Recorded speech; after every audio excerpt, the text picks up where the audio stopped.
above sea level. You're high from the time you get off the plane in Denver.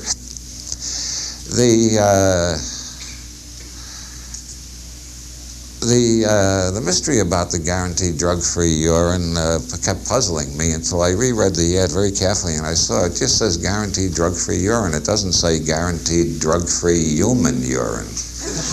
And then I began to figure out how they're managing this scam. You know, cattlemen have figured out how to use every part of the cow, or the bull as the case may be. What they can't eat, they use for leather shoes and so on.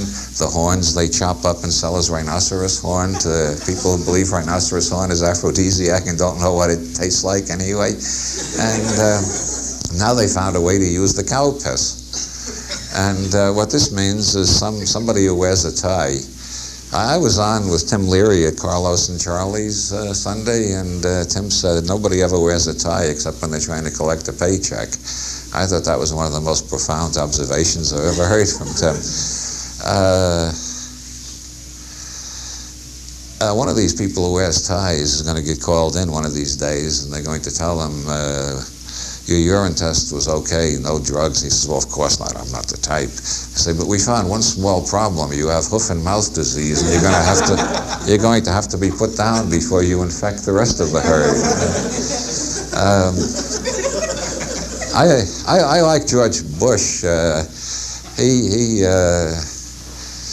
He gives me great delight because he took a urine test voluntarily to set a good example in totalitarianism for the rest of us.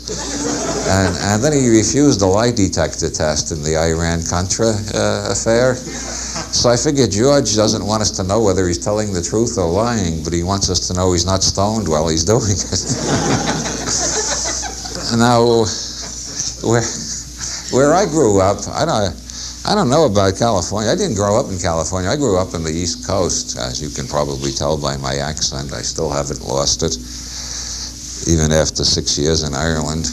I spent 10 years in California before I went to Ireland. But where I grew up, bush meant pubic hair, and quail meant vagina.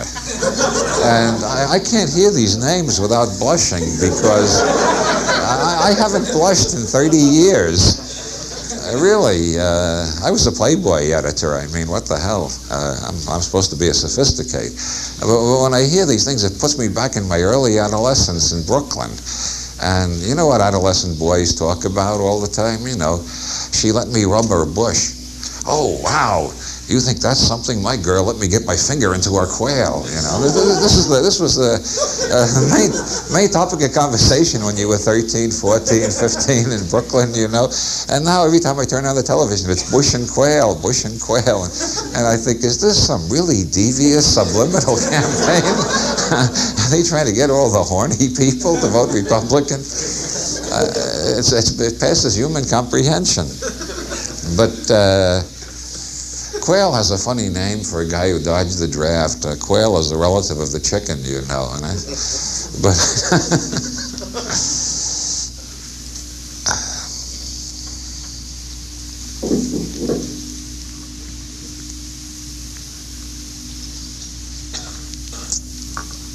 before I get on to Ireland, I wanted to say something else about bush and quail. But unfortunately, I forgot it. Micro-amnesia. So I guess I'll move directly on to Ireland. Actually, I thought I would open with a series of reflections on other subjects because we have reasons to suspect that some people are going to be late. That's because the advertising flyer, some of you heard of this on the radio, some of you heard of it other ways, but the advertising flyer neglected to put the time on it. So we're expecting people to show up anytime between 7:30 and 8, God knows when. Also, my last couple of appearances in Santa Monica were in a Masonic building, but not this one, a different Masonic building. So I think some people are going to the other Masonic building where they'll find a sign telling them to come here, so they'll arrive late too. And that's why I began talking about other things instead of Ireland. I'll tell you how I became a paranoid.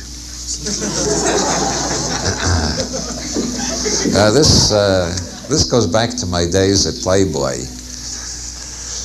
One day in 1969, an executive of Playboy who shall be nameless. I never knew what he did. He had an office in the Playboy magazine section, not in the financial section, not over at Hef's mansion. He was in the magazine section, but he never did anything for the magazine. I never did quite figure out his function, except that he took visiting celebrities around.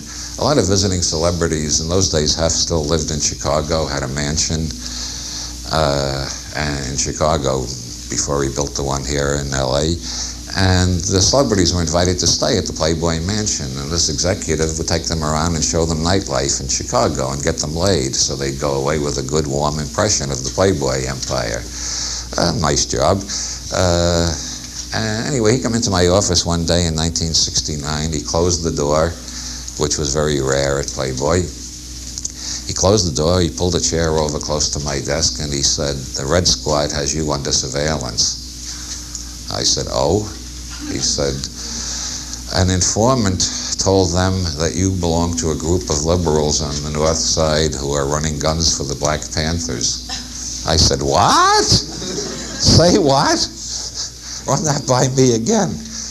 Well, yeah, it seemed an informant in the Black Panthers, and the Black Panthers had more informants than any other group at that time. I mean, even more than the peace movement. They were really paranoid about the Panthers in Washington. An informant had said I was running guns for the Black Panthers. Actually, I was involved in with a group of people on the North Shore who were bringing food to the Panthers for their free breakfast for children program. I wonder, time passes so quickly. I'm very careful about making references to Joe McCarthy because most of my audience has never heard of him. Have you heard of the Black Panthers? Does anybody remember the Vietnam War? They had a program of free food for slum children, free breakfast, and we were contributing food. And apparently the informant decided Playboy editor bringing food for the slum children wasn't the hot enough news for the cop that was paying him, so he improved the story, as snitches often do, and said I was running guns. And so I was suddenly a desperate character. And this nameless executive said, "They've got a tap on your phone, and they probably got a mail cover on you too." And then he said to me, "Tell me the truth, what have you been up to?" And so I told him about the Breakfast for Children program and so on, and I knew him pretty well. And he said, "I trust you. We're going to stand behind you. If you get busted, Playboy will pay for your lawyer. Get all the dope out of your house." And it was years later when I thought, how did he know I had dope in my house? Did he assume that all Playboy editors have dope in their house? Did Playboy have me under surveillance too? I asked him finally. I said, "Joe, I said, how the hell do you know what the Red Squad is doing?" And he said, "Oh, we got a guy in the Red Squad. We pay a regular monthly stipend. And he tells us whenever anybody at Playboy is under surveillance so we can take steps." And that was in 1969. In 1972, it came out in the Chicago newspapers that a North Shore liberal, wealthy liberal, who had found out he was under surveillance, bribed somebody else in the Red Squad, had this guy receiving money regularly to tell him what the Red Squad was doing, and he was reporting to more radical groups around Chicago. So the Red Squad was infiltrated by Playboy and a North Shore liberal both. And I began to realize there are wheels within wheels. Things are more complicated than they seem on the surface. It later came out there were 5,000 agents at various times assigned to spy on the peace movement in Chicago. Now, I was an organizer of peace marches. I swear it was very hard to get out more than 500 people. The hardcore pacifists in Chicago were maybe 150. We had these parades of 5,000 people frequently. Almost all of them were CIA agents, Army intelligence agents, FBI agents. I used to wonder, I was naive in those days before all this came out. I used to wonder, who are these nuts who show up waving Viet Cong flags at our peace demonstrations and chanting, "Ho, ho, Ho Chi Minh, the Viet Cong is gonna win." and things like that, and making the peace movement look like an obvious front for the communists. You know, these were all the government agents. I began to realize the truth of the old Irish proverb: when four sit down to conspire, three are government agents and the fourth is a damn fool.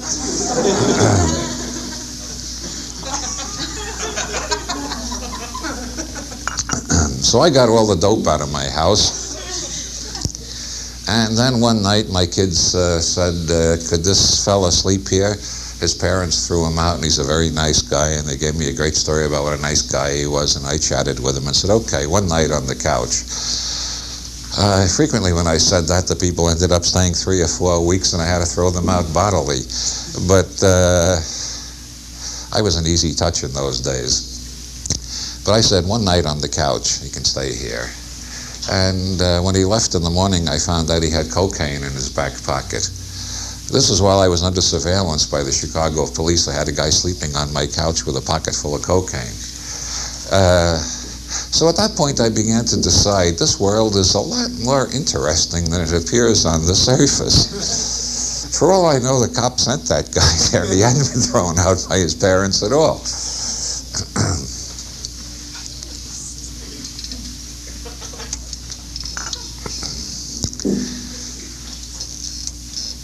Ireland, land of saints and sages, that lovely land across the Irish Sea.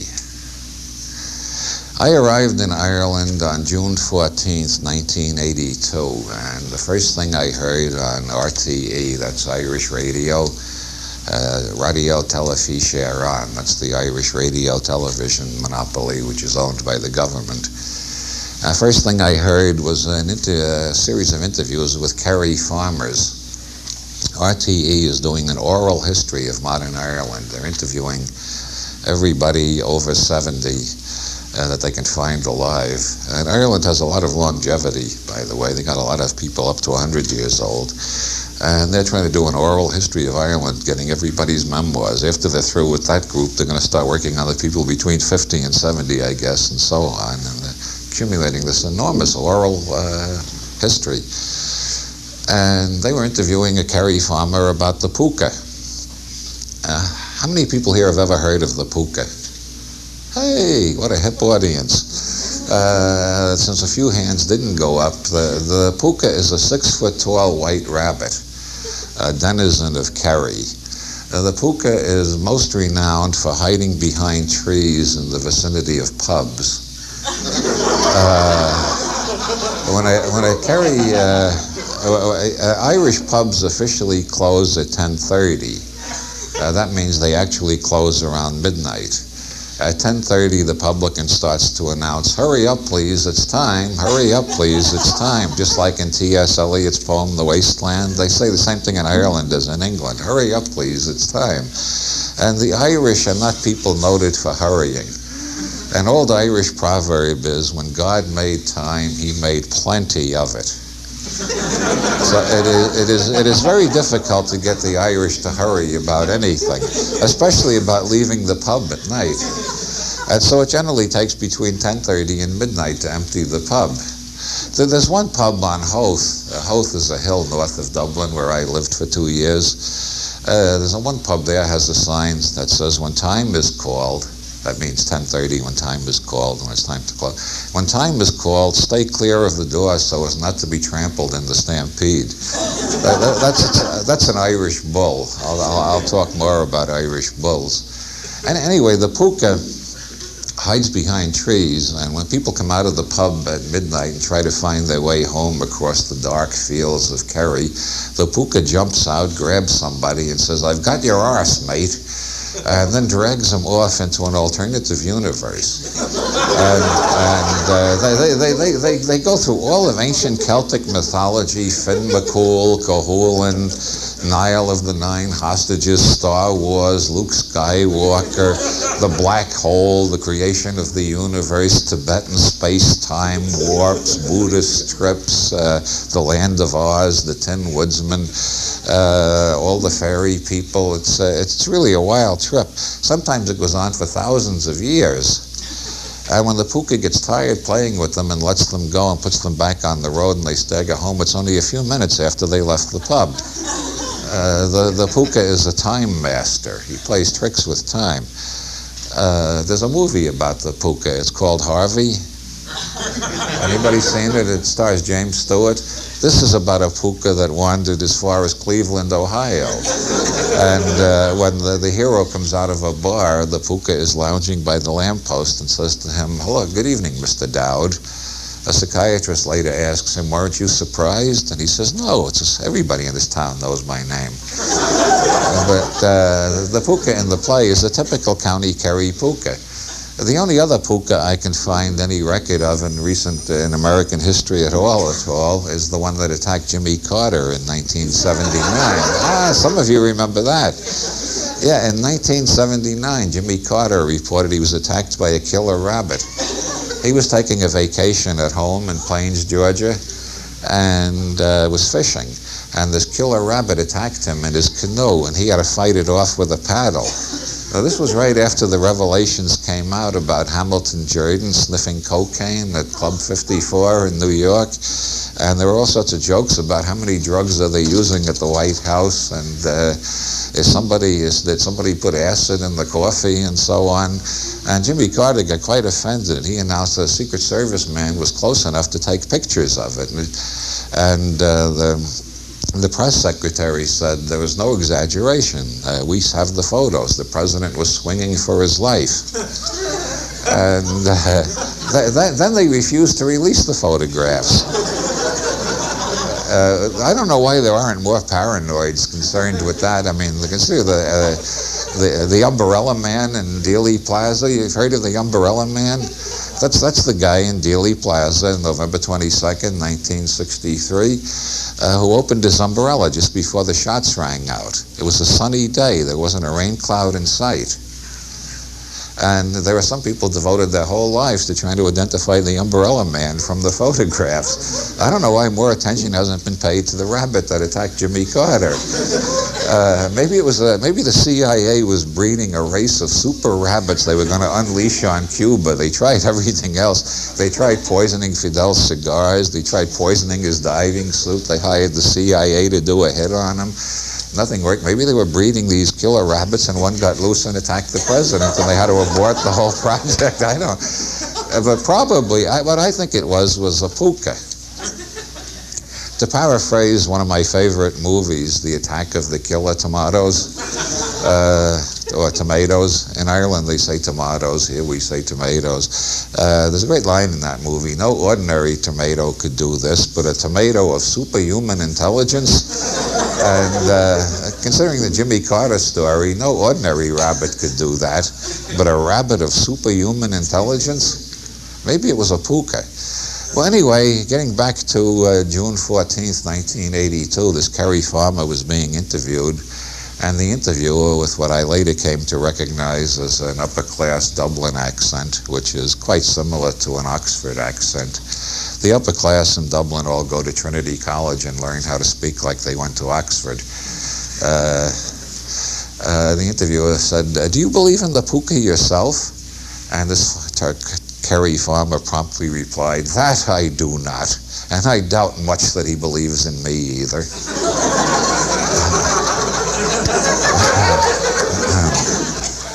Now you've had your first lesson in Irish logic. An Irish bull is the application of Irish logic to language. The difference between an ordinary bull and an Irish bull is that an Irish bull is pregnant. That's a self-referential statement, you see. It's an Irish bull about Irish bulls. That's for the benefit of Douglas Hofstadter fans in the audience. Probably the greatest Irish bull of all is the Irish member of Parliament in the 19th century, pleading for more education for slum children, said, "Why, toddlers so small they can neither walk nor talk are running about the streets blaspheming their maker." Some people say Irish bulls result from thinking in Irish and trying to talk in English, but there's more to it than that. My favorite Irish bull is the classic Dublin man's statement when somebody said, "Terrible weather for this time of year," and he replied, "Sure, it isn't this time of year at all. Which gets deeper as you think about it, like all Irish bulls. As I said, Irish bulls are pregnant. There are 2 clocks in Porrick Pier Station in Dublin, in the waiting room. Porrick Pier Station is where all the trains go through, in and out of Dublin, no matter which direction you're going in. And there are 2 clocks in the waiting room, and they never agree with each other, which is the one thing they have in common with all the other clocks in Ireland. None of the clocks in Ireland ever agree. And an Englishman in Porrick Pier Station was moved to speak out loud about it. He said, "Look at that, look at those 2 clocks, 15 minutes difference, how typically Irish." And a Dublin man spoke up and said, "Sure, if they agreed, one of them would be superfluous." Which is another example of Irish logic. Now I will acquaint you with Irish facts. The term Irish facts was created by one of the leading literary scholars of our time. I think one of the most brilliant literary scholars of any century, Professor Hugh Kenner of Johns Hopkins University Literature Department. He's a Canadian. I just thought I'd mention that in passing, because everybody assumes if he works at Johns Hopkins, he's got to be U.S. Professor Kenner spent a year in Ireland, and he's written a history of modern Irish literature called A Colder Eye. That's a paraphrase of the lines that William Butler Yeats, wrote for his own tombstone. Most tombstones in Ireland and England say, "Pause, traveler, consider thy mortality." You're supposed to stop as you pass the tombstone and consider the fact that's what's going to happen to you. That's a real downer, isn't it? But that was considered a religious practice to put that kind of. It's supposed to make you think about eternal things and get out of your ego hang-ups, I guess. Yeats's tombstone is exactly the opposite. It says, "Cast a cold eye on life, on death. Horsemen pass by." I like it. I think it's one of Yeats' greatest poems. I think it's the pure essence of Zen. Yeats said Ireland was part of Asia until the Battle of the Boyne. But that's because Yeats was a romantic reactionary. The romantic reactionaries always think the past was better than the present. I think Ireland is still part of Asia.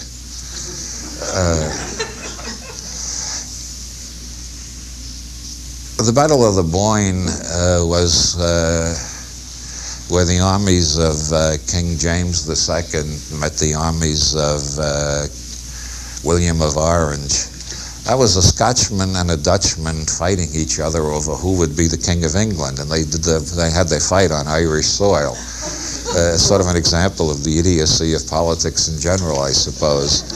The Battle of the Boyne was the end of the Stuarts, although they kept on fighting for several years. The Jacobite Wars went on for quite a while, but their power was effectively broken at the Battle of the Boyne. In Ireland, no matter where you go, you're up to your ass in history. The minute you get off the airplane at Shannon, you're up to your ass in history. Ireland has more fucking history than anywhere in the world. I went to St. Peter's Cathedral in Dublin to see the grave of Jonathan Swift, one of my favorite writers of all time. Swift wrote a great tombstone for himself, too. Maybe it's an Irish tradition. Swift wrote his own tombstone, too. I think it's one of the most noble tombstones in the world. It also doesn't tell you to pause. It tells you to travel on. It says, "Here lies Jonathan Swift, Dean of this cathedral. He has gone where savage indignation can no longer lacerate his heart. Go, traveler. Imitate him if you can. He served liberty." A very moving tombstone. And right next to it is the grave of Stella. Who was Stella? Her name was Esther Johnson. She was a very close friend of Jonathan Swift.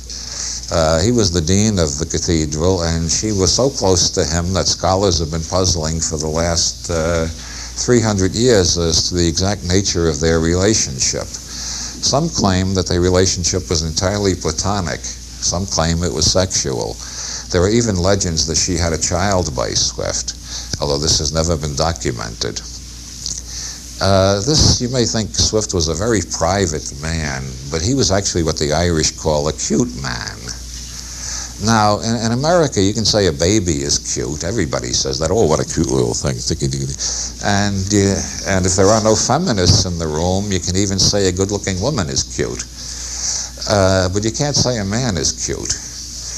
But in Ireland, cute has a different meaning than it has here. A classic Dublin expression that got into Joyce's Ulysses is cute as a shithouse rat. A cute man in Ireland is not a darling man at all. It's not a handsome man. It doesn't even mean a gay man. A cute man is somebody who lives next door to you all your life. And suddenly the police come around and arrest him because he's the leader of the IRA. Only you never suspected it. Ireland is full of cute people. Ireland is the cuteness capital of the world. You've got to remember, Ireland was colonized before any part of Africa, any part of Asia, any part of America. Ireland was colonized by the English on April 23rd, 1169. The Irish say the 800 years, the way Jews say the 6 million. It's a wound that has not healed. And the Irish have learned how to be very cute. Most people in America think Northern Ireland is part of Ireland, like the northeastern United States is part of the United States, or Southern California is part of California. Northern Ireland, according to the English, is a separate country. It's referred to as Northern Ireland on BBC and in the American media. Nobody in Ireland ever calls it Northern Ireland. They call it the 6 counties. They mean the 6 counties of Ireland that the British are still holding.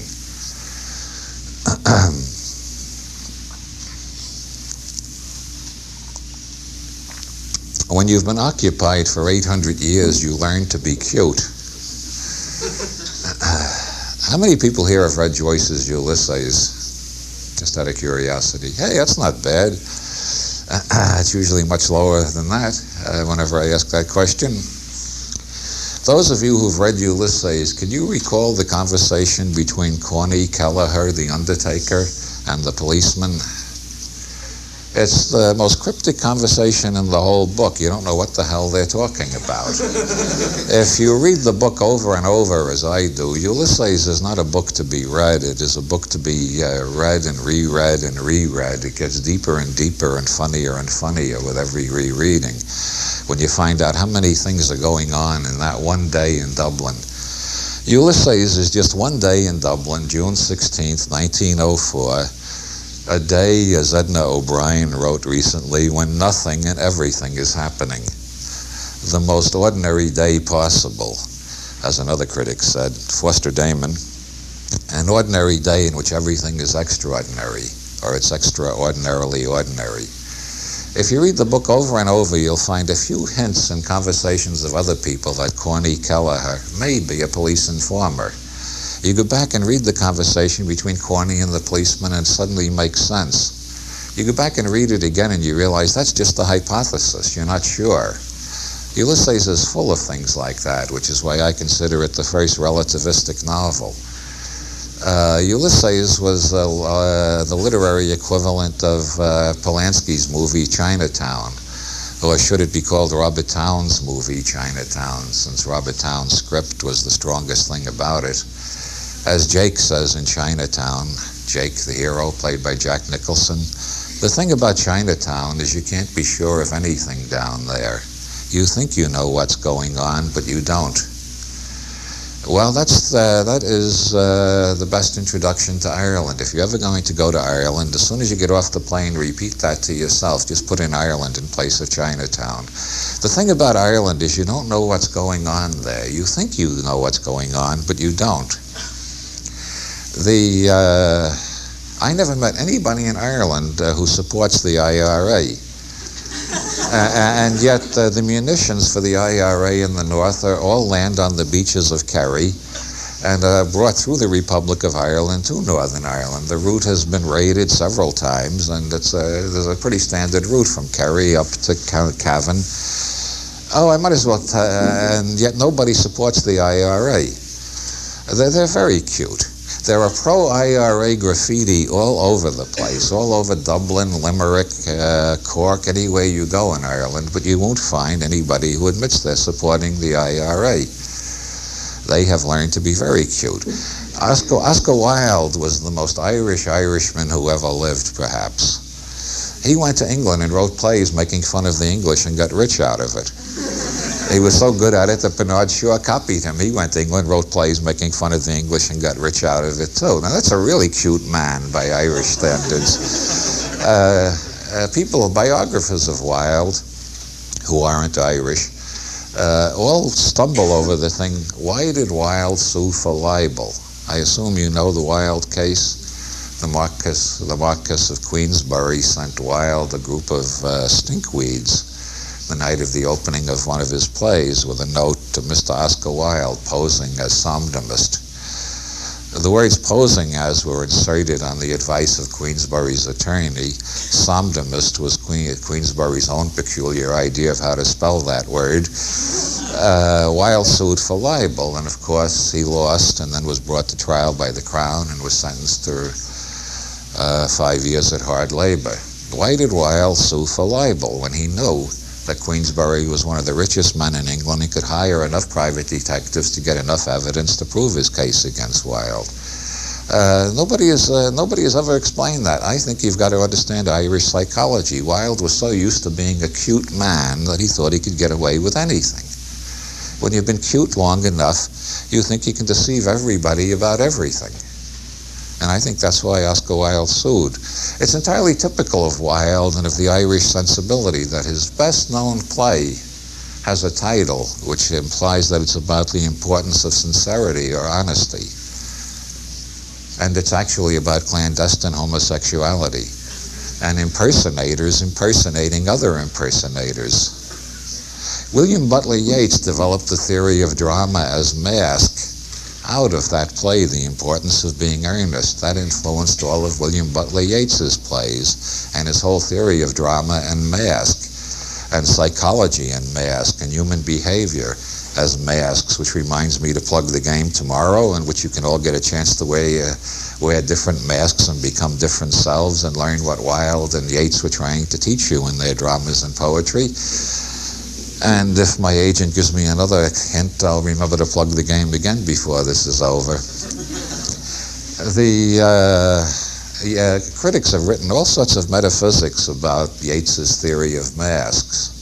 And it is very metaphysical. Yeats carried it to the point where it's virtually identical with Mahayana Buddhist psychology. But if you bring it down to the nitty-gritty, Yeats was a member of the Irish Republican Brotherhood, which was the secret society that was preparing for the uprising of 1916. Yeats was also a member of the Hermetic Order of the Golden Dawn, which by a strange coincidence is sponsoring my lecture tonight. The Hermetic Order of the Golden Dawn was devoted to changing consciousness on a planetary scale, and it was the beginning of the New Age in the 1890s. We're still living on the heritage of the Golden Dawn, which influenced Yeats's poetry more than anybody realizes who hasn't studied the Golden Dawn system. The Golden Dawn also unleashed Aleister Crowley on the world. When Yeats was writing about the theory of masks, you got to realize Yeats was writing about the fact that he was both a magician and a political revolutionary, and that nobody really understood what he was up to except himself. I think some of his poetry is written to deliberately be meaningful on different levels to different groups of readers.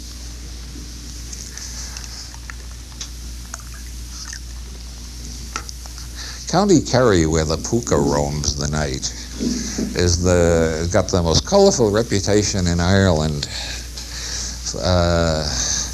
County Kerry juries are famous all over Ireland, even in England.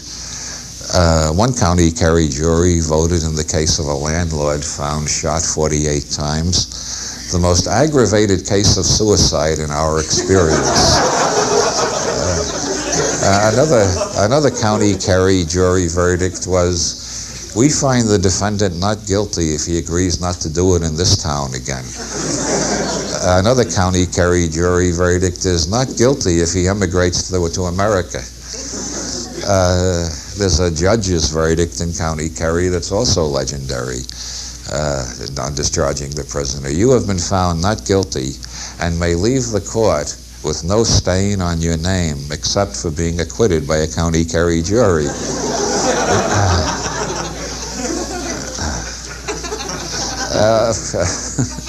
Of course, in County Kerry, they tell Dublin jokes. A County Kerry joke, a millionaire died and left his money to build hospitals for the insane. So the executors of the will built a hospital in Limerick, and then they built a hospital in Galway, and then they put a roof over Dublin.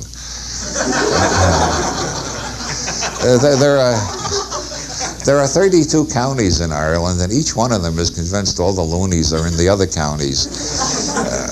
County Cavan has got a nice reputation, too. County Cavan is part of Ulster, although it's not part of Northern Ireland. Most people think Ulster and Northern Ireland are the same, but of course the Irish have a way about such things. It's more complicated than you think it is. You think you know what's going on down there, but really you don't. Cavan is part of Ulster, but it's not part of Northern Ireland, it's part of Ireland. Cavan is full of safe houses that are always getting raided, where the IRA holds up when they're on the run from Northern Ireland temporarily. The favorite joke about Cavan is, do you know why the Irish 50p piece has corners on it instead of being round? So if you have a wrench, you can pry one out of a County Cavan man.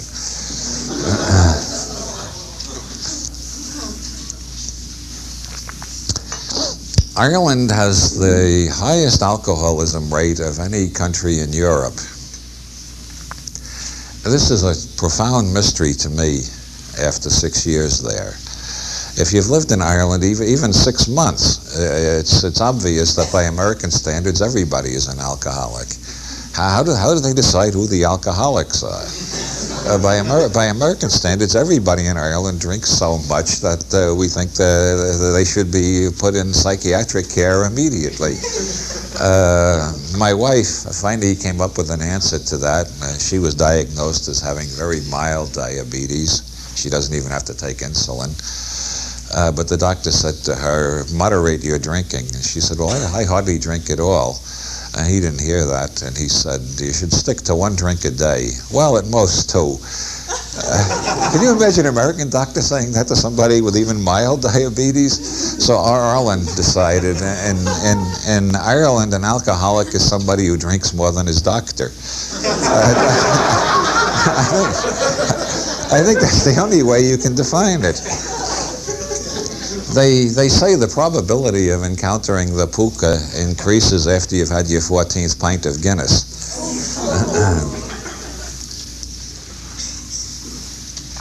There are two, Guinness, they burn the hops. That's why it tastes different than any other beer. Those of us who love Guinness say it tastes better than any other beer. Those who can't stand Guinness say it tastes like mud or something, or it tastes like stale coffee. They burn the bitters and the hops, and that gives it that special flavor that only Guinness has in the whole world. Now, it happened by accident originally. When Sir Arthur Guinness opened his brewery on December 31st, 1759, a day that will live in glory, they burned the first lot of hops accidentally. And the foreman came to Sir Arthur Guinness in a terrible state entirely, and he said, we'll throw it all out and we'll start over. I'm very sorry. And Sir Arthur said, let me taste it. And he tasted it.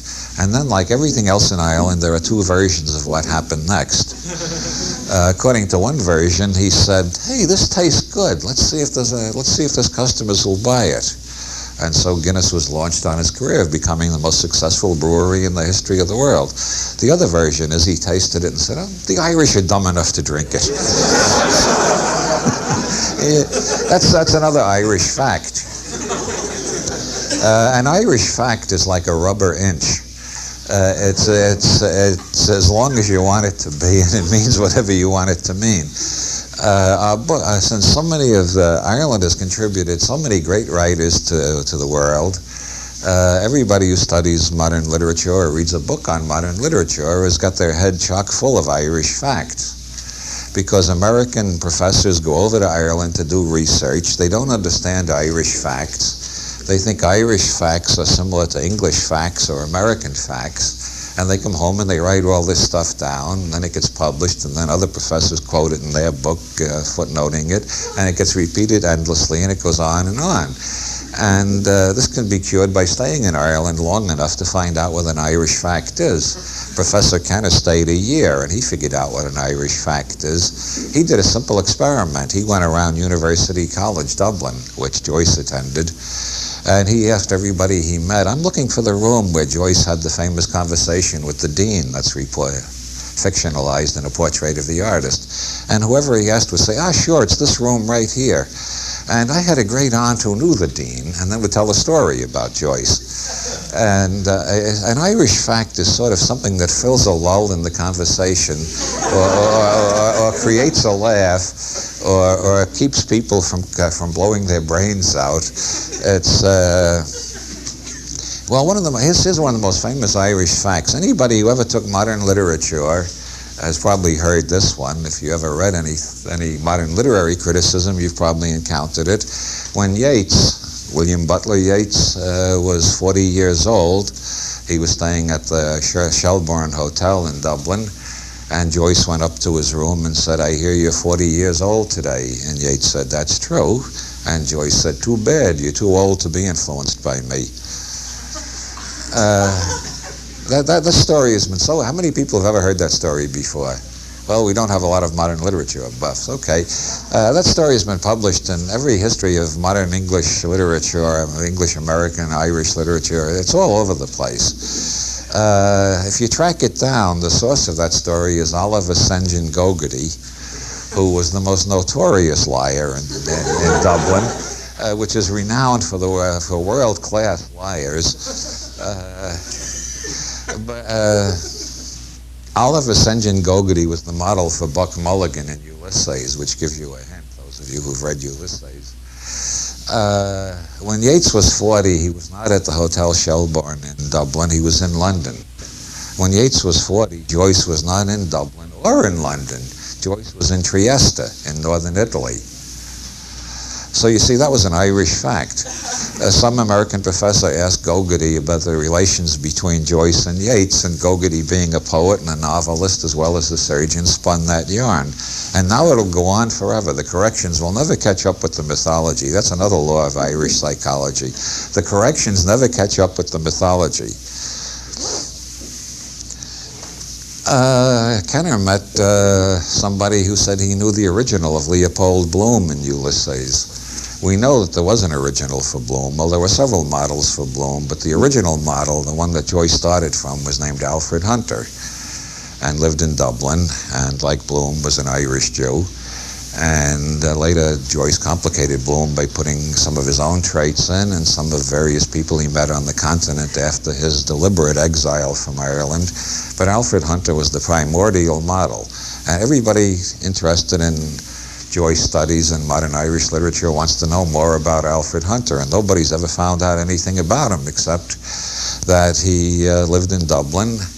His wife was rumored to be promiscuous and wildly unfaithful, and one night in 1904 he took home a drunken, impoverished, thoroughly embittered young man named James Joyce and sobered him up and gave him cocoa and offered him a place to sleep for the night.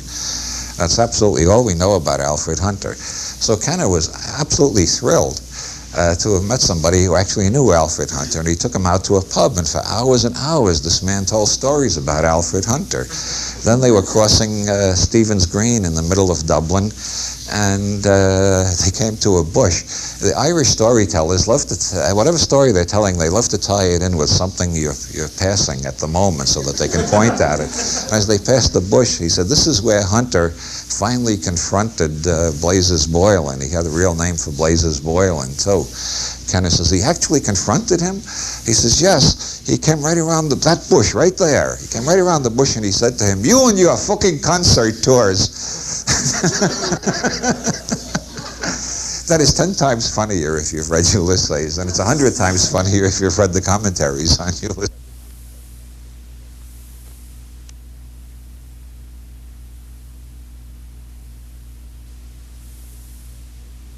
And hair straighteners. Well, Ireland went through a period like that in the 19th century. Everybody was spelling their name the English way. People were dropping the O's and Macs off their name and using English spellings. And now, just like we had Black Pride beginning in the 1960s, Ireland has got Celtic Pride. Everybody is spelling their name the Celtic way again. You've all, I hope, heard of Sean O'Whalan. He was the one who stayed in Ireland and fought the battle against censorship when all the others said, oh, the hell with it, and went to live on the continent. Sean O'Whalan was born John Whalen. That's the English version. He re-Gaelicized it. I hope you've heard of Sean O'Casey. He won the Nobel Prize, for Christ's sake. Greatest playwright to which they have returned. Under the law in Ireland, if you want to do business in Irish, the bank has to do business in Irish. So nobody can get a job in a bank without knowing the Irish language fluently. You can't get a job on radio without being able to speak Irish. They are re-Gaelicizing the country after 800 years of British occupation. And in the North, the IRA, about whom I hate to say a good word, bloody terrorists, the IRA will not answer questions in English. They answer in Irish. And so the Royal Ulster Constabulary has now got a course teaching all the cops up there how to speak Irish, which is one victory for the IRA that I kind of enjoy. The cops in Ulster and Northern Ireland are 95% Protestant. Does that remind you of the situation in the ghettos in this country before the Civil Rights Movement began? The cops are 95% Protestant. The population is 40% Catholic. The Catholics are entirely relegated to menial labor. None of them own corporations. None of them have executive positions, and only 5% of the cops are Catholic. And that's part of the reason the IRA continues to exist. There's another example of a cute man is Jerry Adams. Jerry Adams is the representative in Parliament from West Belfast. He represents the party called Sinn Féin. Sinn Féin is Irish for ourselves alone. It's a theme that runs all through Finnegan's Wake, connected with masturbation jokes. Joyce could not resist a pun like that. Sinn Féin is rumored to be virtually identical with the IRA. Jerry Adams insists that the resemblance between Sinn Féin and the IRA is purely coincidental. They just happen to have the same ideology, but Sinn Féin is a political party and the IRA is an underground army, and Sinn Féin has nothing to do with the IRA. I have yet to find anybody who believes that. Nobody in Ireland believes it that I ever spoke to. The British don't believe it. The Royal Ulster Constabulary doesn't believe it. They're continually arresting him, but they've never been able to convict him. He is a very cute man. What it comes down to is everybody in Ireland knows, I got to put that in quotes as a general semanticist, everybody in Ireland and Northern Ireland and England knows that Jerry Adams is the general of the Irish Republican Army, but nobody can prove it. That's what 800 years of colonization will do for you. He's a very cute man. I used to love to eavesdrop on conversations in Dublin pubs. The Irish are full of colorful expressions, as everybody knows. Matter of fact, the first conversation I had with a cab driver in Ireland, we were talking about architecture, and my wife was praising a lot of the Georgian buildings, and then she looked at the headquarters of the the leading labor union in Ireland, and she said, I don't like that building, that's kind of ugly. And the cab driver said, ugly is no word for it, it's desperate entirely.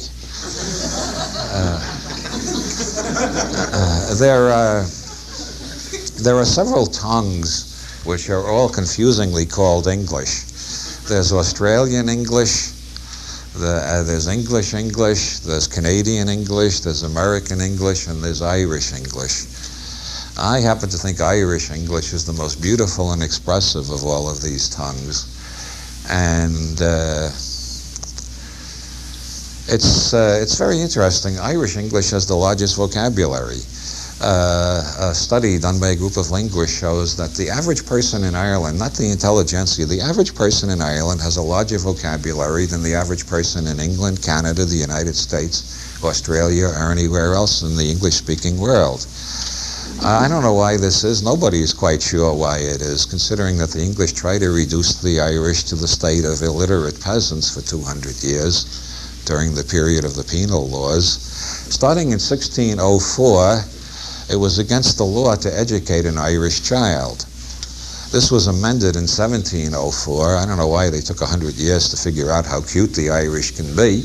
It was amended in 1704 to make it illegal to educate an Irish child in Ireland or outside of Ireland, because the Irish were sending all their children to France to be educated. It was illegal for the Irish to know how to read and write. They were the leading scholars of Europe in the Dark Ages, but the English tried to reduce them to illiterate peasants. It was illegal for an Irish Catholic to own property, to own a horse worth more than £5, to engage in any business or profession.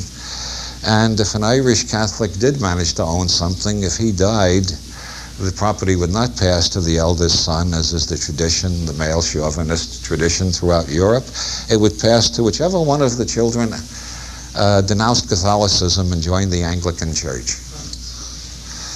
And you see how the Irish learned to be cute. There are pedestals all over Dublin, all over Ireland, with the statues knocked off them. You can read the inscriptions on the pedestals. They're all English generals, great English generals who won great battles. And if you ask anybody, what happened to the statue? Sure, I don't know. That's the only time you don't get. That's the only time you don't get an Irish fact. That's the only time they don't say, "Oh, my great aunt was here that day," and they start giving them more of them blarney. And nobody knows what happened to those statues. I finally figured this out after years. What it comes down to is there's a deep suspicion the British might be back someday, so keep your mouth shut. Joyce said Ireland is governed by the same law as Sicily, omerta. Omerta, for those of you who haven't signed the blood oath of the mafia, omerta can be translated into ordinary American English as keep your mouth shut. And that is the law that governs Ireland. Nobody knows what anybody else is doing. Nobody knows what Swift's relationship was with Stella. They're buried side by side. They lived in adjoining houses.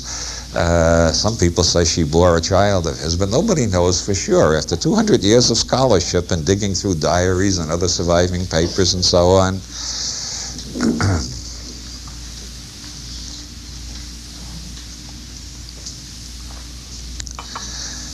in 1916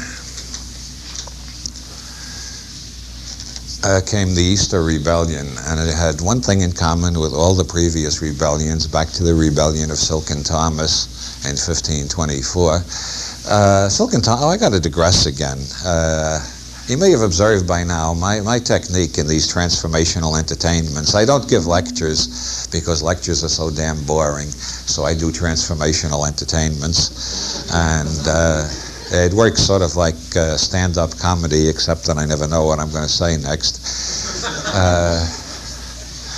The Rebellion of Silken Thomas is one of the most interesting episodes in Irish history. It's almost a capsule of Irish history. Garrett Ogg Fitzgerald, the father of Silken Thomas, Garrett Ogg Fitzgerald was summoned to London by Henry VIII.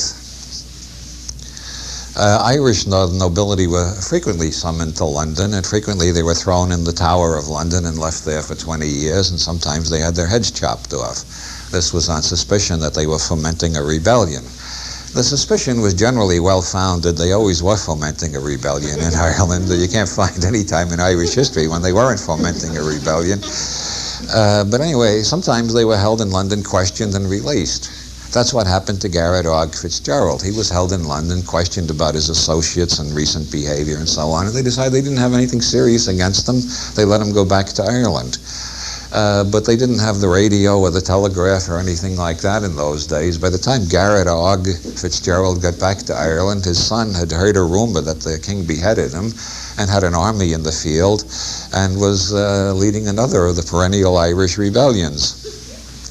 The other great feature about, you see, what's so typically Irish is the fact that he started the rebellion before he knew the facts. Well, facts in Ireland are elastic anyway. If they didn't cut his father's head off, they might have, considering their general behavior. The other great thing about Silken Thomas is that he burned down the Cathedral of Cashel, or the Irish pronounce it Cashel.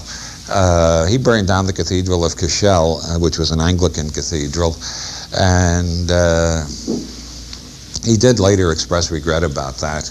He said, "I sincerely regret my impetuous act on that unfortunate day, but I swear to God I thought the Archbishop was inside."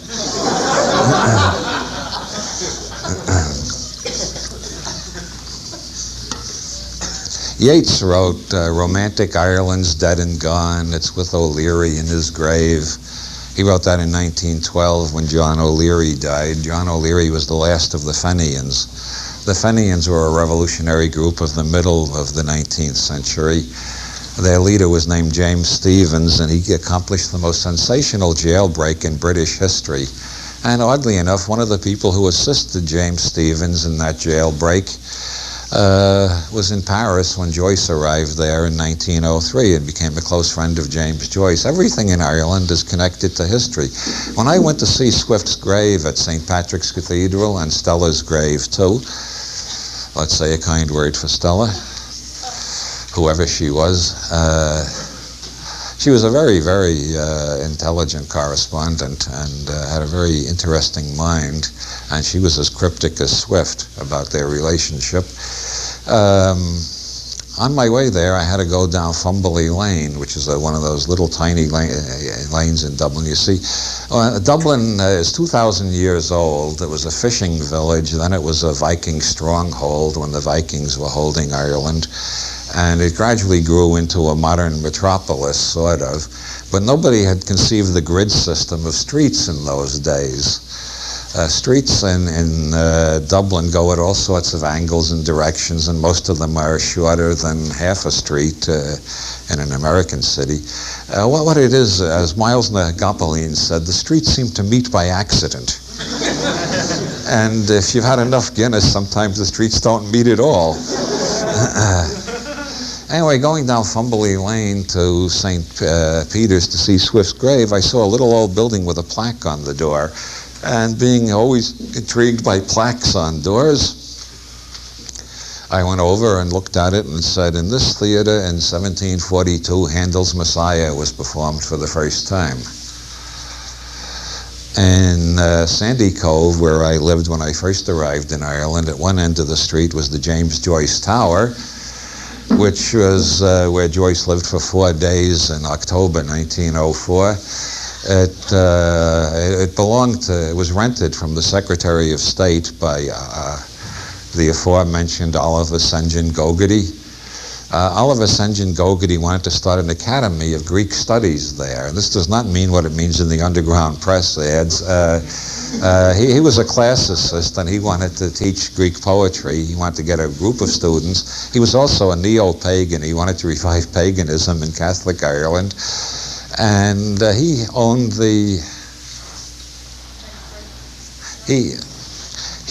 that building for 20 years, and he never did get his Greek academy started because he was so busy with his career as a surgeon and writing poetry and one thing and another, and evading attempts by the IRA to assassinate him. And it's not called the Oliver St. John Gogarty Tower, although he had it for 20 years. It's called the James Joyce Tower, and Joyce only lived there 4 days. And I used to look at the tower and imagine Oliver St. John Gogarty's ghost wandering around at night howling, "Unfair, unfair." I told you one of his Irish facts about Joyce and Yeats. I'll tell you 2 more Irish facts that we got from Gogarty.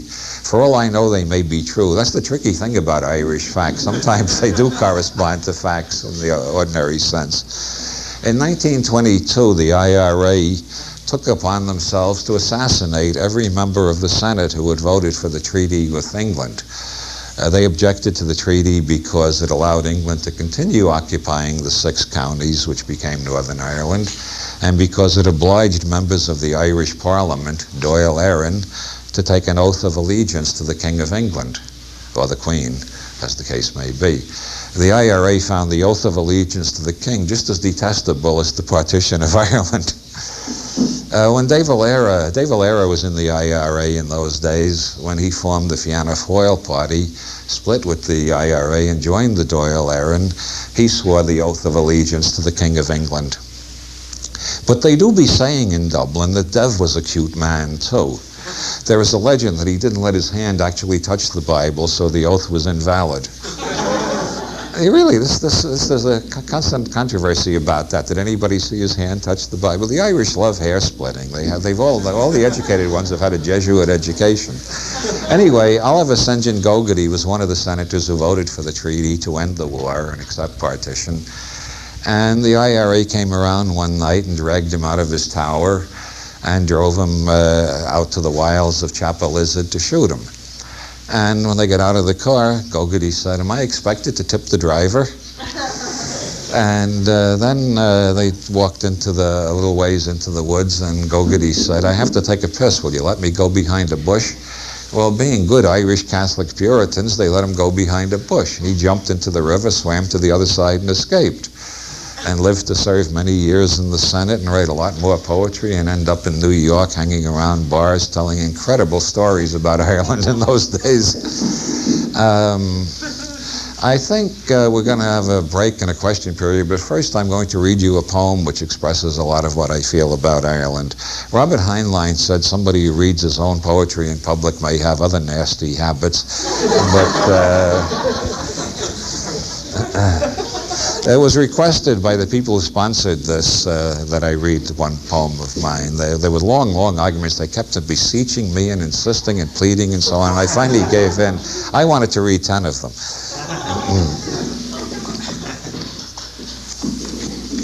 This is called, "Why Do You Live in Ireland, Dr. Wilson?" which was the question I heard most often when I was on lecture tours back in the States when I was living in Ireland.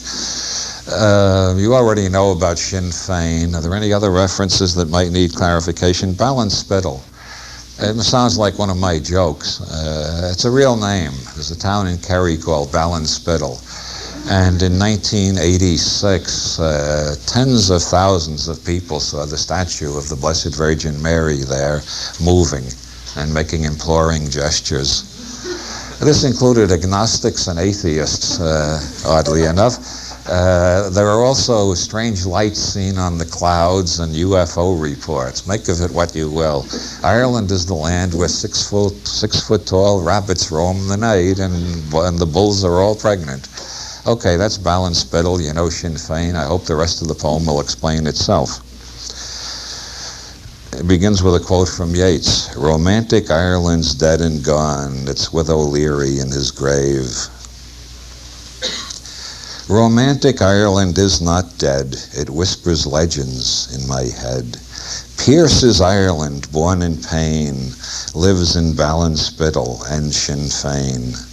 Swift served human liberty with the sword of mockery, and in an ecstasy of rage wrote many an amusing page, until his art, his great heart broke in one final mordant joke. Looking at the magazine, he saw what Buddha would have seen. Well, I put on a note there. The last poem Swift wrote was about the magazine in Phoenix Park. A magazine is where you store guns. The poem is, "Behold this proof of Irish sense. Here Irish wit is seen. Where there's nothing left that's worth defense, they build a magazine. Fanatic Ireland, in spite of Joyce, speaks in every Ulster voice. Yeats looked for fairies in the hills. Joyce contemplated unpaid bills. Yeats, the realist, wrote in fire the alchemical heart's desire. Joyce, the mystic, kept his head concerned with coin and booze and bread, finding 1,000 epiphanies in each day's banalities. He wrote what each man thinks who sits and reads the tabloid as he shits. Yet in the style of each there lurks civility like Edmund Burke's. And I, who grew as corn is grown in Hanrahan's mad song, and saw the River Liffey dance in Brooklyn in a kind of trance when I was only 17, and yet believed what I had seen. I was damned by Yeats and Joyce.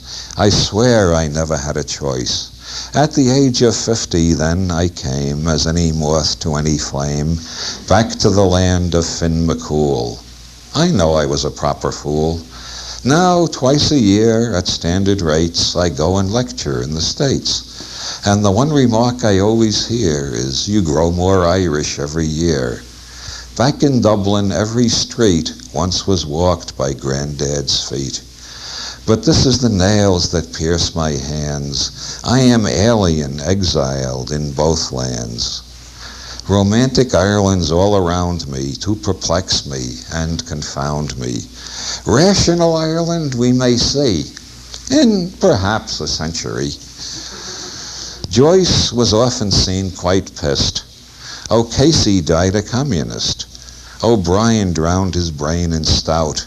Beckett learned to live with doubt. Singh disappeared into the mist. It's a long and dreary list. Yet Joyce, who looked at death and doom, answered them with Molly Bloom. Yes, I said yes, I will, yes. And now perhaps I should confess, romantic Ireland can't be beat. In the P.O. on O'Connell Street, where the revolutionaries of 16 made their last stand. In the P.O. on O'Connell Street, I, a pacifist, feel pride for the ghost of John McBride, for Connolly and all the rest who gave their lives for the oppressed, who inspired Nehru, Ho Chi Minh, and all who fight the cruel machine.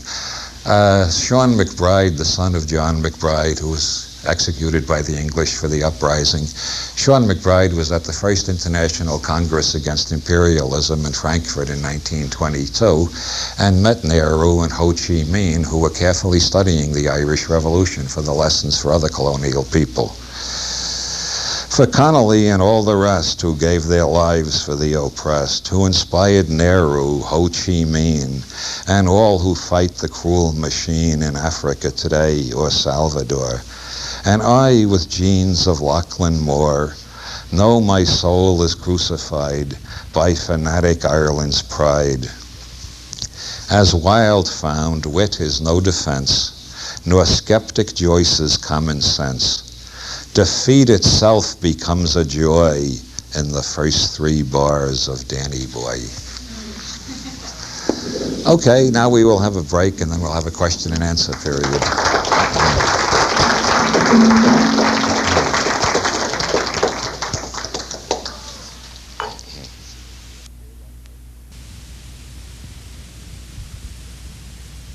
My prediction about the election, Bush and Quayle will win. This is based on my experience. It's never failed in my whole lifetime. Every election, the American people always elect the team that seems most horrible to me. So I assume that in their wisdom, the people will not let me down again. Besides, Bush has one quality that's guaranteed to win the hearts of middle America. He looks like he's never had a good blowjob in his life. That really brings out the moral majority vote. And I want to say a few words about the game tomorrow. Some people are a little bit in the dark about the game. It's sort of a cross between Dungeons and Dragons and an encounter group. When you arrive, if you sign up for the game, and it's not too late, we still have some room, you are assigned a role in a cover story, and you have a goal within the game. Different players have different goals, different players have different cover stories. As the game gets moving, you will begin to find out that things are not as simple as they seem, and that whatever group you belong to, it's probably been infiltrated by the opposition. And as the game goes on, things will get steadily more paranoid. But remember, it's only a game, so you don't have to be really frightened. The reward is possible enlightenment if you last the whole 6 hours. And if you don't get enlightened, at least you'll be entertained. I think I've done the game once before in Boulder. I think I've improved it since then. It is a lot of fun. And even if you don't come away with instant enlightenment, like Est promises you on their weekends, you will experience some of the sense of reading a good spy novel combined with your memories of your last LSD trip. And I am the Magister Ludi, which means I'm in charge of the whole game, and theoretically I should know what's going on, except the way the game is designed, it will soon get out of my control and I'll be as confused as anybody. There are 6 Archons. If you're familiar with Gnostic philosophy, the Archons are emanations of the Magister Ludi. The Archons will circulate among the players and will guide people who get too confused. So that they get more confused and relax.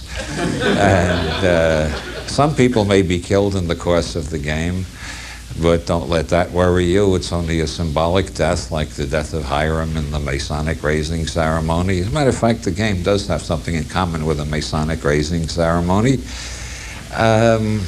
If you are killed, you just retire to another room where you will be put on a brain machine and reborn, and then you return to the game with a new identity. So you get practical lessons in Buddhist psychology in the course of the game, and I hope we'll all have a lot of fun. As a matter of fact, I'm sure we will, especially me. Now I will entertain questions, or the questions will entertain me. We shall see. Will you repeat the question so that we can have it on tape? Will I repeat the question? I didn't ask a question. When the person asked the question was... Oh, I see. When somebody asks a question, I'm... The trouble with these modern inconveniences is they're so damned inconvenient. I got one wire running that way and one wire running the other way, and I like to pace when I'm doing one of these things, but they... I got wires in 2 directions. It's kind of hard to move around. As I said, this is the moment you've all been waiting for. Now you may unburden yourselves of all the thoughts with which you are entertaining yourselves while pretending to listen to me. Only in accord with the protocol of such occasions, you will pretend to disguise them as questions. Who wants to be the goat? Who wants to go first? Got any ideas on correlations between the puka and the modern American Easter Bunny? Have you ever heard of an organization called Mutual Easter Bunny Observation Network? Oh, yes, yes. MUFON, yeah. I'm a member of MUFON, as a matter of fact. Yes, the puka and the Easter Bunny are, of course, modern forms of the ancient fertility god of the Celtic peoples, who once occupied all of Europe. No matter where you go in Europe, you can find Celtic ruins if you dig deep enough. The Celts gradually were pushed by other tribes up to the north and the west of Europe. Where you find Celtic languages remaining is in one small area of Spain, in Breton, France, in Ireland, and Scotland and Wales. But their god, their earliest god, of which puka is not quite the pronunciation, it's changed over the millenniums, is probably the origin of the English word for god. So is the Russian bog, which means god. God, bog, puka all seem to be related. And it was the original concept of god was a big rabbit with a giant wang. This was the spirit of fertility, which the ancients in their wisdom worshipped. It makes sense to worship fertility in the primitive times when there aren't many human beings around and you're being menaced by saber-toothed tigers and whatnot. The only ones left in the world who still worship fertility are the Pope and the Council of Cardinals, because we're living at a different age. But MUFON was inspired by Jacques Vallée, leading UFO researcher who believed that who suggested, he didn't believe anything. Dr. Vallée is an agnostic on principle, as I am. And Vallée has offered several different models to explain the UFO mystery. And his models vary from the plausible to the totally bizarre, but that's the way the data is, you know, in that field. He has suggested an intelligence agency is creating UFO sightings to brainwash the population. He has suggested they are interstellar spaceships, as all the true believers in Space Brothers would like to believe. He suggested some occult group is doing it in an attempt to revive paganism. He suggested that the collective unconscious is doing it, and he suggested that human desires are doing it. It's partly hallucination and partly psychokinesis, according to that theory. Human belief systems have always wanted something to come out of the sky and help us. All religions are based on that. And mutual Easter Bunny observation network was set up to see if human expectations could create Easter Bunny sightings. And they communicated with all the leading UFO groups and asked them if they had any Easter Bunny sightings in their files. And it turned out an astonishing statistical correlation appeared between rabbits and UFOs. There are many UFO sightings in which rabbits are seen at the site. There was one case One case investigated by Dr. J. Allen Hynek when he was a scientific advisor to the Air Force on the UFO problem, where they found over 100 paralyzed rabbits at the site of the UFO landing. There was a case in Italy where a farmer claimed a cigar-shaped UFO landed in his yard. A bunch of little green dwarfs got out, stole all of his rabbits, put those rabbits on the UFO and took off again. There are cases of abductees who claim that the euphonauts who kidnapped them looked like giant rabbits, which suggests that the pukas have learned how to build aircraft by now. It's especially more problem during leap year, I imagine. Yes, yes. Well, UFOs. If you want to look, if you want to come down from the Irish level to the scientific level, there are interesting statistical things about UFOs. They follow the geomagnetic cycle of the Earth. They increase when geomagnetism is high and decrease when it's low. They peak on the 23rd of each month, except there's a slight wobble. Sometimes it's the 22nd. They occur most often at 2:30 in the morning, and they are very closely statistically correlated with other inexplicable events, including rains of fishes and frogs, which happen frequently all over the planet and documented by the Fortean Society, and poltergeist disturbances where furniture jumps, electrical machinery turns on and off, and the house generally goes crazy, and mysterious disappearances. There are, I forget the figure, I think something like 50,000 people disappear in the United States every year. A lot of them are husbands trying to get away from, trying to separate from their wives and children without paying alimony and child support. Others are murdered and thrown in rivers, presumably. Some are, there's a mystery about where most of them go to, especially in this age in which the government is so all-seeing, all-knowing, and prying into everything we do. How anybody can disappear in the United States today is a mystery to me. But there are these disappearances, and they correlate with geomagnetic activity and UFO sightings and jumping furniture reports. It gives one ferociously to think, as the French say. Jimmy Carter was not only a puka victim, but a UFO observer. He saw a UFO a couple of years before he was attacked by the puka. That's another UFO rabbit correlation. And The only other world-renowned leader who has that association with a killer rabbit and a UFO is King Arthur. In Monty Python and the Holy Grail, King Arthur is attacked by a killer rabbit, and then remember the killer rabbit? And that rodent has a mean streak a mile away, yeah. And then later he sees the Holy Grail, and it's a UFO.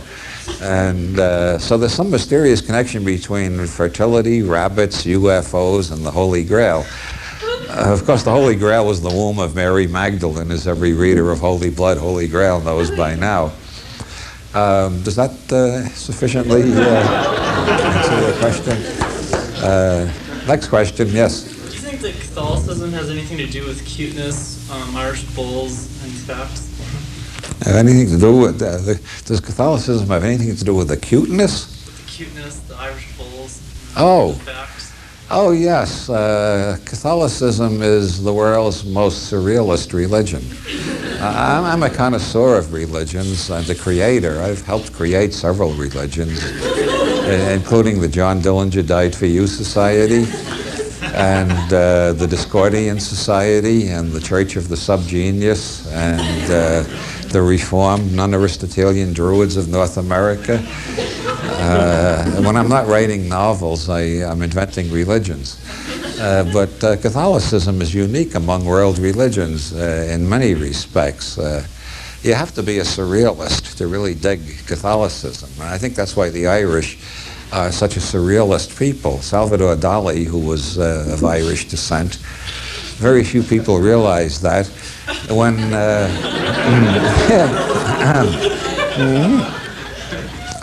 yeah, I'll tell you a story about a cute man, an Irishman who was particularly cute, and how that relates to Salvador Dali. Red Hugh O'Neill. I bet nobody here has ever heard of him. Everybody in Ireland has. He was as an O'Neill, he was hereditary king of Ireland. The O'Neills were the kings of Ireland from pagan times up until the English conquest. He was reduced to being the Earl of Tyrone after the British conquest.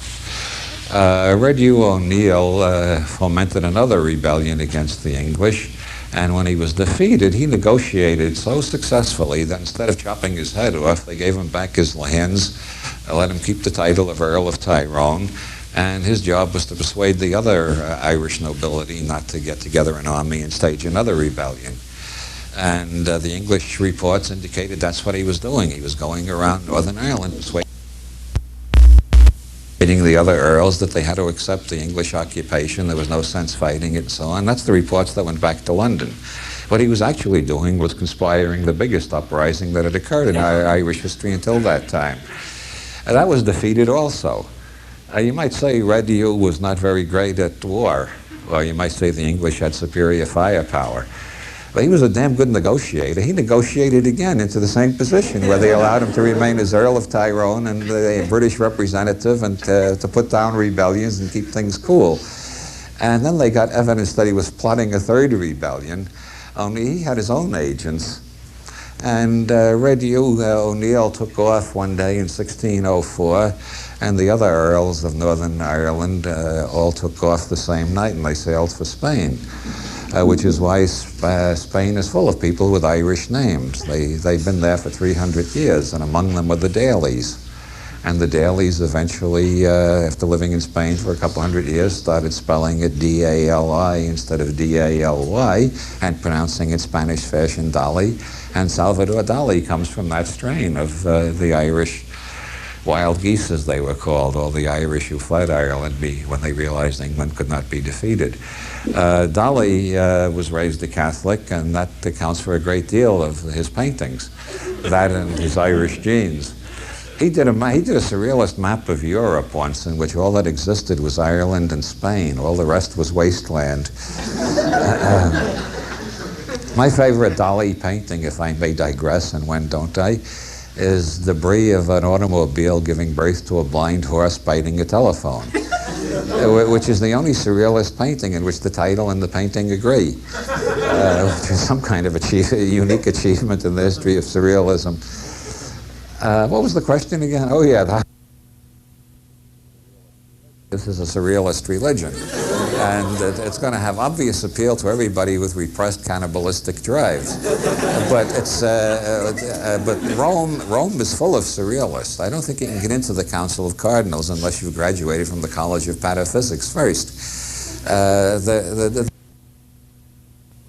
Then, but a Catholic priest has to have a penis, because the magic won't work unless you have a penis. Now, if you're brought up in a nation where you are taught from youth on that somebody who has a penis can, by muttering words in Latin, turn a piece of bread into the body of somebody who's been dead 2,000 years, but somebody who doesn't have a penis can't perform the same remarkable feat, your head is going to be twisted in a certain way where you can see 6-foot-tall rabbits wandering the night and nothing. In Kerry, to get back to Kerry, my favorite county in all Ireland, in Kerry, a few years ago, I don't remember the exact year, there was a woman accused of murdering her newborn infant. An infant had been found stabbed on the beach. The police went looking for a woman who was unmarried and had been pregnant and was no longer pregnant, which is a fairly intelligent procedure in a case like that. They found such a woman. They arrested her and brought her whole family in for questioning, and the whole family confessed that they killed the baby. Then the family was released, and she was removed to a nut house because she had gone off her head in the course of the police questioning, which lasted 3 days. And as soon as the family was released, they repudiated their confession, all of them, and they took reporters to the farm and showed them the dead baby of the woman whose name was Joanna Hayes, who had been born dead and buried by the family in the backyard. And the reporters wanted to know, well, if you had the dead baby here buried, why did you confess to killing that other baby on the beach? And they said, the police told us we'd go to hell if we didn't say what they wanted us to say. And that was the clearest explanation anybody ever got about why the whole family confessed to a crime they hadn't committed. Nobody ever did find out who was the mother of the baby on the beach, by the way. But there was a lot of questioning of police procedure in that case. There were charges of brutality and harassment and improper conduct by the Gardaí, the Irish police. So the police came back with the doctrine of superfecundation. You see, Joanna Hayes did have a lover. He was a married man, and the baby in the backyard, the one that was born dead, was of the proper blood type to be the child of Joanna and her lover, Jeremiah Locke. The baby on the beach was not of the proper blood type, so the police announced that she had 2 children the same night by 2 different fathers. And this is called superfecundation, and it happens in some animals, including rabbits, by the way. So the police went into court. There was a big investigation of whether the Gardaí had acted improperly. The police went into court based on the doctrine of superfecundation, that Joanna Hayes had 2 lovers. And they couldn't find the second lover, which was a problem. The other problem was all the medical experts said superfecundation has never been reported in human beings. But if you can believe in the Immaculate Conception and the transubstantiation, you can believe in the superfecundation. So the police pushed that theory as hard as they could. They finally came up with some evidence of a second lover. There was a man's name written on Joanna's mattress. And they went, the name was Mike Flynn. They went on a mad hunt to find Mike Flynn. Mike Flynn turned up in Boston, Massachusetts, where he had emigrated in 1968. The reason his name was on her mattress was that he was a mattress salesman in Kerry, and he wrote his name on every mattress he sold. So the doctrine of the superfecundation began to look dubious to rationalists. Fortunately, there aren't many rationalists in Ireland, and so the police stuck to the story of superfecundation. Some people still claim to believe it. And so you see, being educated by the Jesuits does make you cute, intellectually at least. The atheists in Dublin are the cutest atheists in the world. If you've got a Jesuit education, you become the type of atheist that can really make trouble for the church. They write letters to the Irish Times, which I personally suspect is an atheist conspiracy. I used to write letters to the Irish Times myself when I lived in that country. It was my one outlet for the stifled feeling you get when you're entirely surrounded by Catholic propaganda all day long. And one of the best letters in the Irish Times was when Archbishop McNamara sent out a pastoral letter on God's plan for the family. And all the rationalists were writing letters in complaining about Archbishop McNamara's doctrines, which are right out of the Middle Ages, as you would expect. But one wrote in and said simply, "I wish the good Archbishop would explain to us how a timeless being can be said to have plans." Now, you see, it takes a Jesuit education to ask that kind of question to a theologian. Next question. What influence did the Druids have on the Golden Dawn? Oh, wow.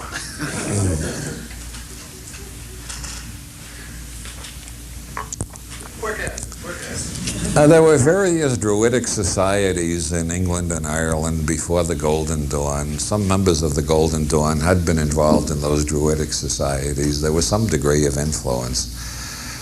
Aleister Crowley and William Butler Yeats both insisted that William Blake was a member of the Golden Dawn, even though others claimed the Golden Dawn didn't come into existence till the 1880s.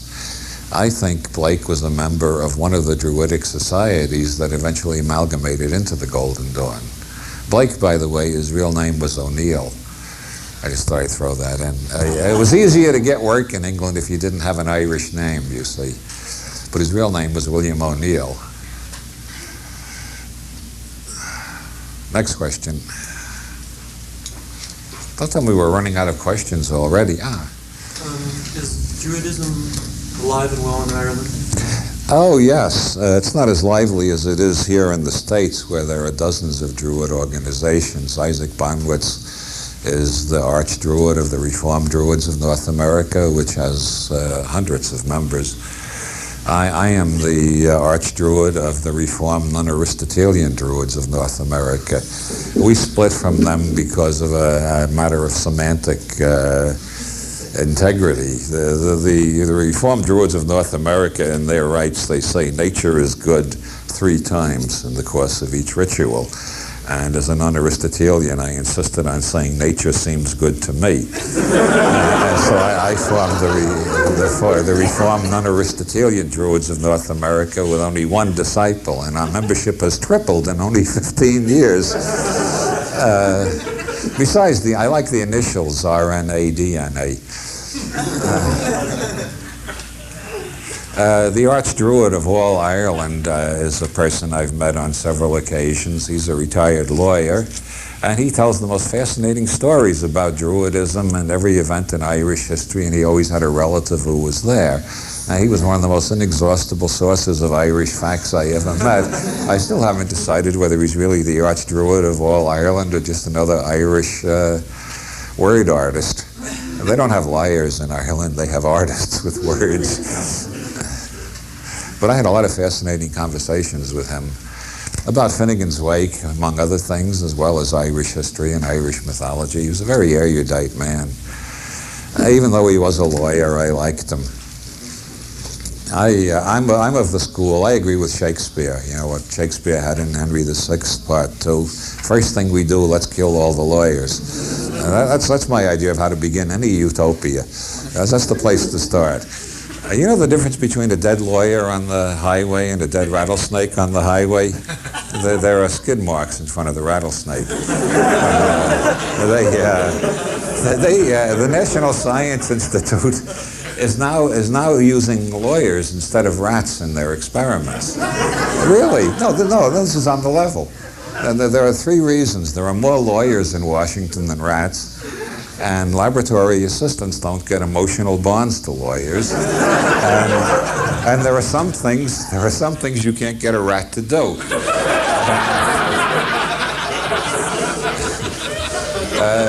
Do you know what's black and brown and looks good on a lawyer? A Doberman. Okay, I'll let up on the lawyers. That's enough for one night. You know why Captain Kirk always gets out of prison within an hour? Because wherever he gets busted, he's always 100 light years from any lawyer. That's one of Tim Leary's jokes. I don't care who I steal from. Yes? Do you, Bob, seriously see any solution to the problem in Ireland, the North and the South? I saw a very easy solution before I went to live in Ireland. After living in Ireland, it doesn't look so easy anymore. In the first place, the Catholic cause has a great deal to be said for it in Northern Ireland. They have been discriminated against systematically, put in a lower class position, trapped into that position. The doors of economic opportunity have been closed. They have been terrorized. The Protestant Action Group likes to shoot up Catholic neighborhoods just for the hell of it. Since the IRA has come back into existence since 1970, they go around assassinating Catholics at random on the basis of rumor or suspicion that they might be members of the IRA. And there's a great nostalgia and longing among most of the Irish people to reunify the country. On the other hand, the Protestants don't want to be part of a country controlled by the Catholic Church, and I have a great deal of sympathy for them on that score. After living there for 6 years, I don't think I would have found Ireland bearable, except for the fact that I'm monogamous and my wife and I are past the childbearing years. If you are young, sexually active, and want to lead your own lifestyle, you'll find the Catholic Church is dropping all over you every time you turn around in Ireland. Contraception was illegal up until 2 years ago. In many parts of Ireland, even though it's legal, the pharmacists won't give contraceptives of any type to anybody without seeing a marriage license first. How's that for a good effort to stop the spread of AIDS in Ireland? Living in Ireland is living in a papal dictatorship. There's no doubt about that. I'm very fond of Ireland. I'd love it a lot more if they get rid of the Catholic Church. But I can understand why the Protestants don't want to be part of that. On the other hand, I wish they would give the Catholics a fairer share of the economic pie in the North, which some of the liberal Protestants are moving toward, finally, after all these years of horror and violence. As Buckminster Fuller said, the human race always does the smartest thing after it's exhausted all the stupid alternatives.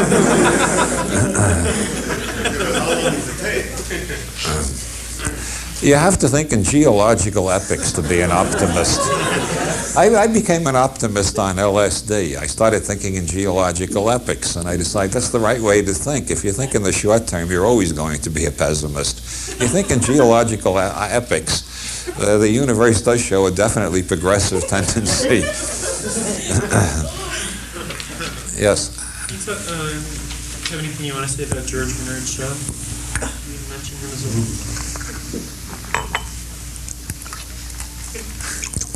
A lovely actress, I forget which one, once proposed to Shaw that they should have a baby together. She said, "Imagine a child with my beauty and your brains." And Shaw said, "Yes, but supposing the child got my beauty and your brains."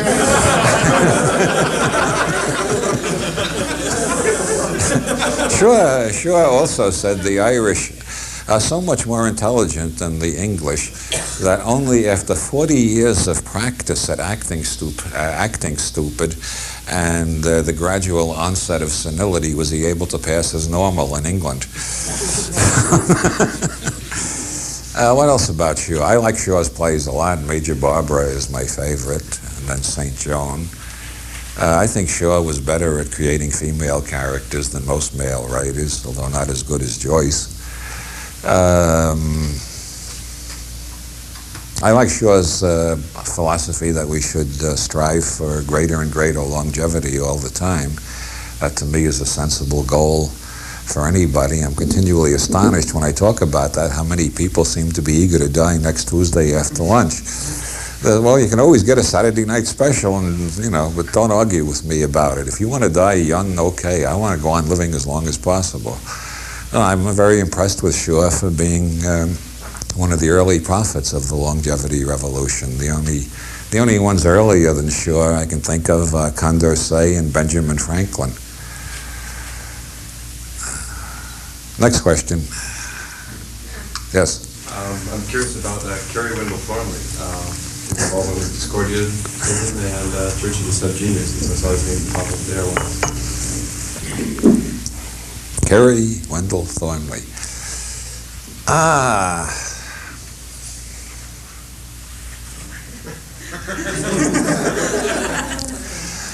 The last I heard from Kerry, he was convinced I was a CIA agent.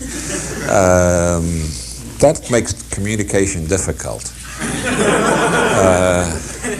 Yeah, I had Thornley in mind when I wrote that page in the Illuminati Papers, which just has one sentence in a box. It says, "The paranoids are right.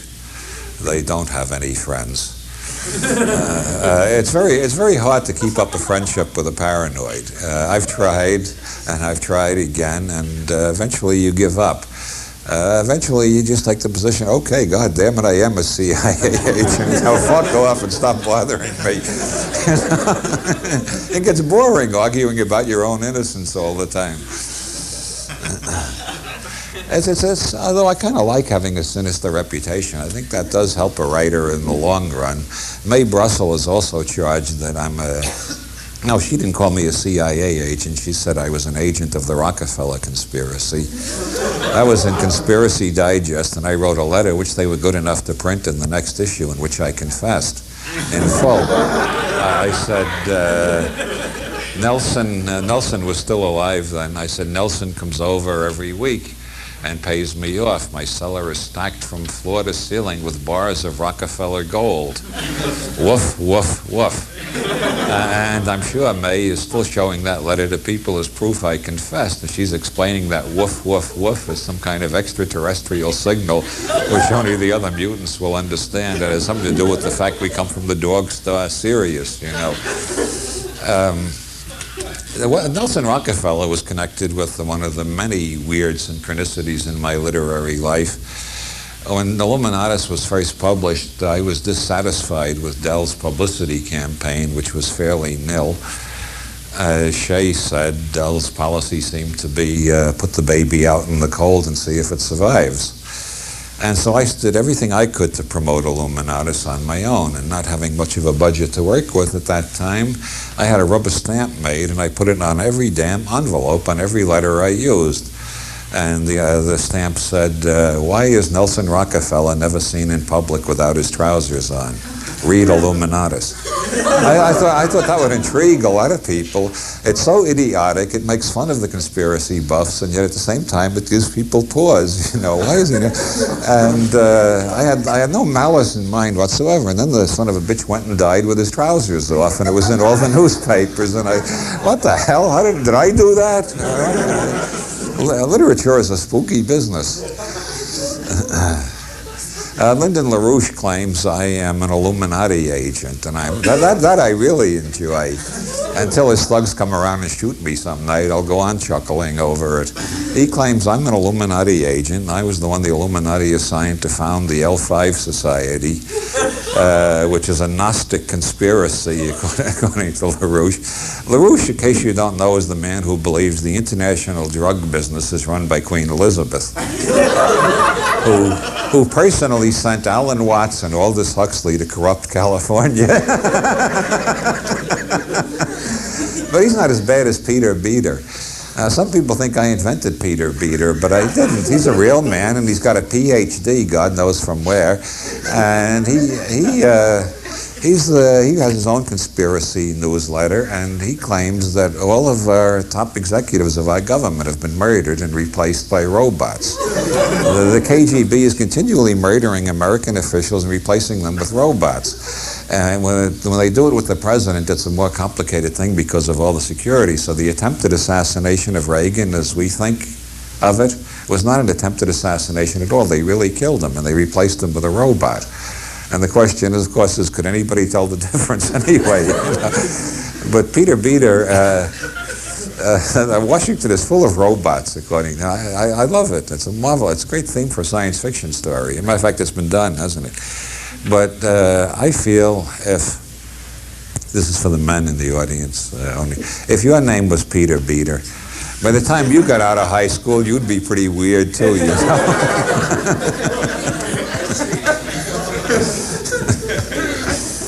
Next question. Yes. Yeah, while we're on the subject of accusations, how do you answer the charge by the Bay Area chapter of Psychop that you're a mystic and a charlatan?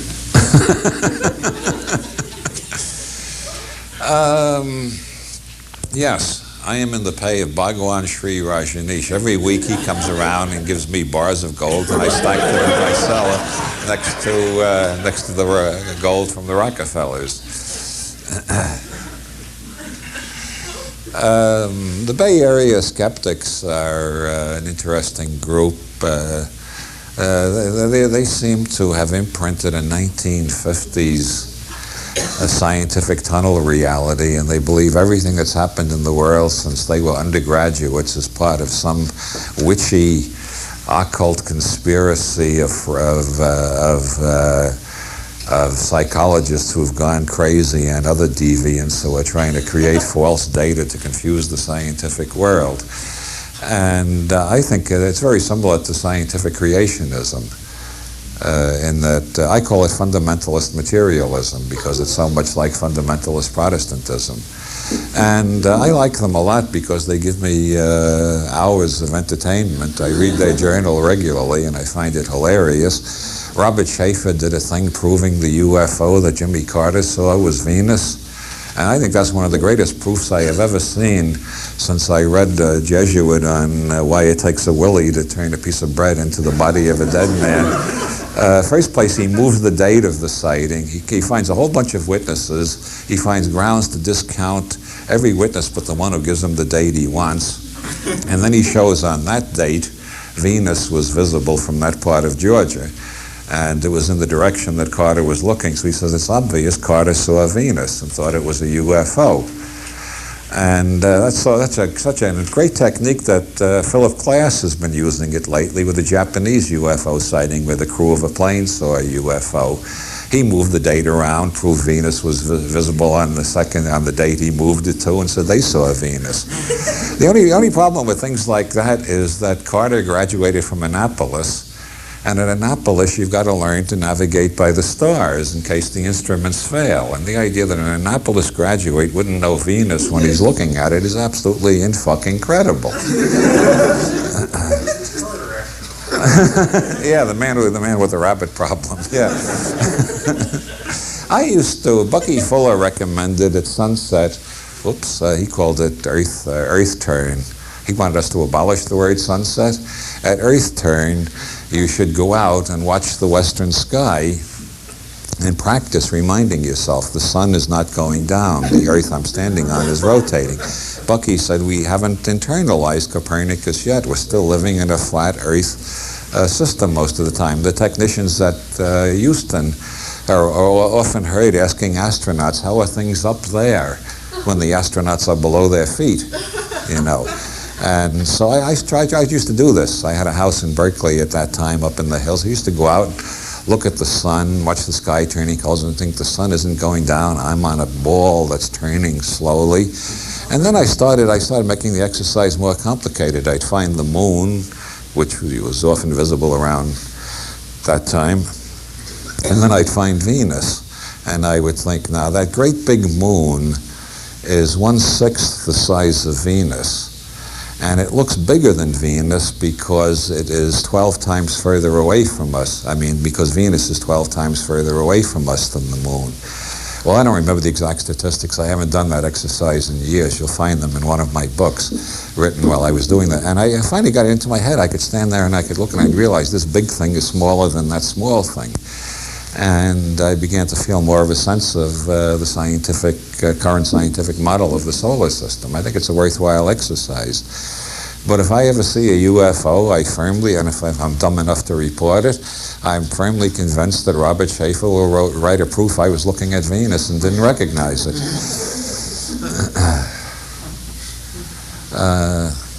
Any more questions, or am I allowed to retire for the night? Okay, yes. Comment on the origin of Gaelic? The origin of Gaelic? It's an Indo-European language. The guy who discovered that was named Eugene Aram. Any relation to Hebrew at all? Any relation to Hebrew? Some, but all the Indo-European languages are related. You look at the letters of the alphabet,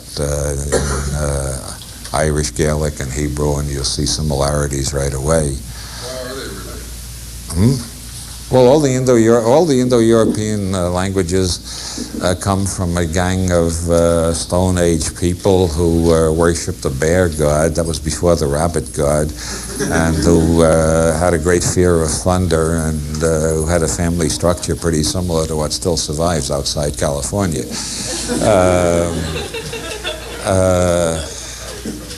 There are two families of Gaelic that survive there. Only I don't remember. There's Irish Gaelic, Scotch Gaelic, Manx, Cornish, and Breton. And they fall into two families called P Gaelic and Q Gaelic. And, well, you do find, I find more similarities to Latin than to any other language, like the Gaelic, the Irish. The Gaelic includes all these languages. When you're talking about Ireland, you should say Irish instead of Gaelic. The Irish for bull is Tarf. And of course, Spanish is toro and Latin is taurus, and you can see the resemblance. The Irish for horse is koppel, and that's related to the French and Spanish. And you find that root surviving in words like cavalier, the supporters of King Charles, caballero in Spanish, chevalier in French, and so on. And there are lots of other examples. It's definitely an Indo-European language, but I know I'm lost somewhere. What were you trying to get at with that question? The origins, the early origins of it. What area of the world, and whether they all came from the same spot? The Celts originally came out of southeast Europe and spread over all of Europe for quite a while, and then other tribes came in, the Franks and Gauls and whatnot, and they were gradually pushed back toward the Atlantic coast of Europe. There's a pre-Celtic underlay there too that's very interesting. You will find in North Africa, in Spain, in Breton France, and in West Ireland the type of dancing in which the body is held rigid and only the feet move rapidly. In Spain it's called flamenco. In Ireland it's called step dancing. And it's widely known in North Africa. You'll find West Irish music. There's a researcher in Ireland made a collection of West Irish music and took it around Europe asking musicologists, where does this come from? And they all said Africa, except one who said Asia. A type O blood is very common in Africa and in the Gaelic-speaking part of Spain, Breton France, and West Ireland. And it's very uncommon in the rest of Europe. And so there was a cross found in Kerry dated at around 800 by carbon dating, which is an ordinary Celtic cross, the Christian cross with the sun behind it. They brought their Druidic symbolism into Christianity. And it's got right in the middle of the cross, it's got the word Bismillah in Arabic. And so there has been communication between the Mediterranean and Ireland from the Stone Age up to the 9th century at least. That's the natural sailing route. If you sail north from anywhere in the Mediterranean, you go around Spain, you dock for a while and rest, and you leave some jeans behind, then you go up to Breton France, you leave some jeans behind, then you go to West Ireland, and so there is this pre-Celtic strain which is probably Hamite, related to the Hamite languages. Irish Gaelic and the Hamite languages of North Africa are the only languages in the Western world in which the verb comes at the beginning of the sentence usually. So Irish is a Hamite culture with a Celtic culture superimposed on it, with a Danish culture superimposed on that, and with a Scotch and British culture superimposed on that, which may account for some of the contradictions and paradoxes of the Irish culture. I could go on at length on that subject, but I don't think it's of great interest to anybody but you and me. Any more questions? Yes? Quick question on weird coincidences while you're about it. Would you comment on the scene from the movie Harvey where Jesse White is looking up hookah in the dictionary, the final words that he ends up reading there?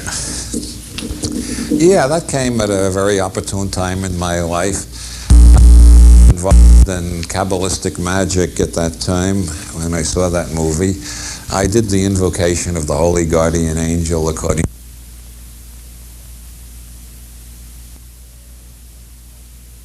that white culture is still so mentally imperialistic that nobody has made a serious effort to understand African culture.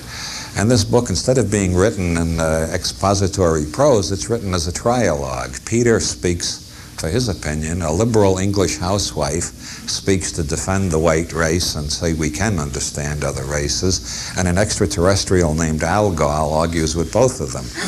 And it's O'Kara's insistence throughout the book that if you ask, is the extraterrestrial really there, you are stuck in a white reality tunnel and can never understand how Africans think.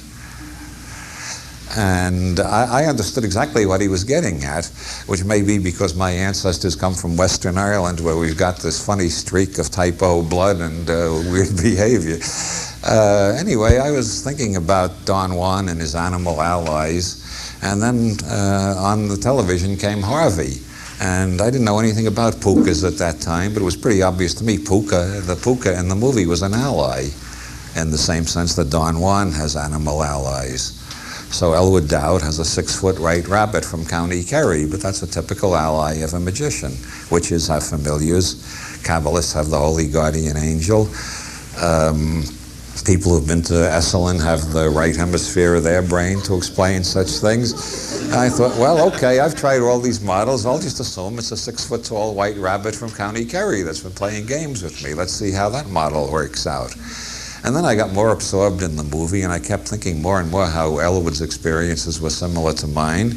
And then came the scene where the psychiatric orderly named Wilson looks up puka in the dictionary. And the definition is a Celtic elf or vegetation spirit, wise but mischievous, fond of rum pots, crack pots, and how are you tonight, Mr. Wilson? And I thought, okay, I'll write to the Jung Institute about this one. And now the damn television is talking to me. A few years later, I decided absolutely that all that is accomplished by Kabbalistic exercises is turning on unactivated parts of your brain, and I'm not going to think anymore about extraterrestrials or 6-foot-tall white rabbits or other extravagant explanations like that, and I never do, except on Thursday evenings. Yes? Would you be willing to comment on neuropeptide theories? At this hour, after all I've done already, I'm going to give you a brief rundown on the neuropeptide system. The neuropeptide system is the key to evolution. Who said that? Charles Muses, the mathematician, in a paper on quantum mechanics. The neuropeptide system goes all over the body, unlike the nervous system. The neuropeptide system runs through the nervous system, it runs through the blood, it runs through the lymphic system. The neuropeptide system is controlled by the hypothalamus, which is shaped about the same size as an almond in the lower part of your brain, near the back of your neck. And the neuropeptides come in various flavors and sizes. If you're having a lot of stress, you'll start getting a lot of adrenaline, which will eventually give you an ulcer or something even worse unless you learn how to handle the stress. If you learn how to meditate, the hypothalamus will start generating a lot of endorphins. Endorphins kill pain, quiet anxiety, and frequently seem to lead to almost miraculous cures. The whole placebo effect is now widely believed to be based on endorphins released by the hypothalamus under proper suggestion. Hypnotists have been curing people of allegedly incurable diseases for a long time. This is by activating the hypothalamus. You get the right belief system in the cortex, and the cortex sends the signals to the hypothalamus, and the neuropeptides of the right sort get flooded all over the body. A classic example of what's probably neuropeptide healing is Norman Cousins. When he was in his teens, he got tuberculosis, was put in a tuberculosis sanitarium, and he noticed the optimists were getting out quicker than the pessimists. So he deliberately made himself an optimist and recovered and got out of the sanitarium. And the pessimist was still there, wheezing and dying. And much later in life, he got a very rare African rheumatic disease, and his doctors told him he was done for. He would gradually lose the use of his limbs and go into total paralysis and then die within 6 months. So he checked himself out of the hospital, went to a hotel, and had one doctor who was a heretic come in every day and give him massive shots of vitamin C, and he spent the rest of the time looking at old comedies on VCR, the Marx Brothers and Laurel and Hardy especially, and he laughed all day long. And every day the doctor came in and shot him up with vitamin C, and he looked at comedies and laughed all day long, and he got over the incurable disease. One doctor at that hospital still insists that Cousins never had the disease because such a cure is impossible. But the diagnosis was that he did have the disease. A few years ago, he had a heart attack and made an almost instantaneous recovery. He's now on the faculty of UCLA Medical School teaching doctors how to use these principles. The best book on this whole subject is The Psychobiology of Mind-Body Healing by Ernest Lawrence Rossi, who lives in Malibu and is a hypnotist and has been researching the literature on neuropeptides more thoroughly than anybody I know. One of the best ways to learn to activate your neuropeptide system is with the brain machines that are being advertised in New Age magazines these days. But be careful, shop around, don't buy the first one you see with a low price. Some of these brain machines are just tinker toys. Get a good one. I do a whole seminar on the neuropeptide system and these brain machines, but I can't do that tonight. I'm only doing a short lecture on Ireland, so that's all you get for that question. Any more questions? Yes. I know they made Illuminatus into a very long stage play. Have you ever been approached to make it into a very long film? Illuminatus has been optioned twice, and both cases, nothing came of it, except a little option money. Masks of the Illuminati was optioned once. I keep waiting. Right now I'm working on a screenplay for Pacific Entertainment, and we'll see what comes of that. I'm beginning to suspect that Hollywood is a place where a writer can get rich writing things that never get produced if you keep at it long enough and hard enough on the option money and the upfront money and so on. Not that I'm aiming at that. I'm aiming at writing something that will be produced. I just throw that off as a sideline. Yes? Have you ever had direct experience of writing frogs or things that you talk about in the New Inquisition? No raining frogs. I've had a whole variety of incredible synchronicities in my life, some of which are recounted in some of my books. I haven't put them all in my books because I seem to have a propinquity for synchronicity. Like some people measure high on ESP, I never do, which is a very funny thing. People who do brainwave analysis, I've had my brainwaves analyzed several times and they all tell me you're very psychic. You have very high ESP. I don't think I have any ESP, or what I do have is mediocre or meager, hardly ever there. But I have an unusual propinquity for synchronicity. Synchronicities happen to me like they happened to Carl Jung. That's what Peter Carroll calls the synchronicity of synchronicity.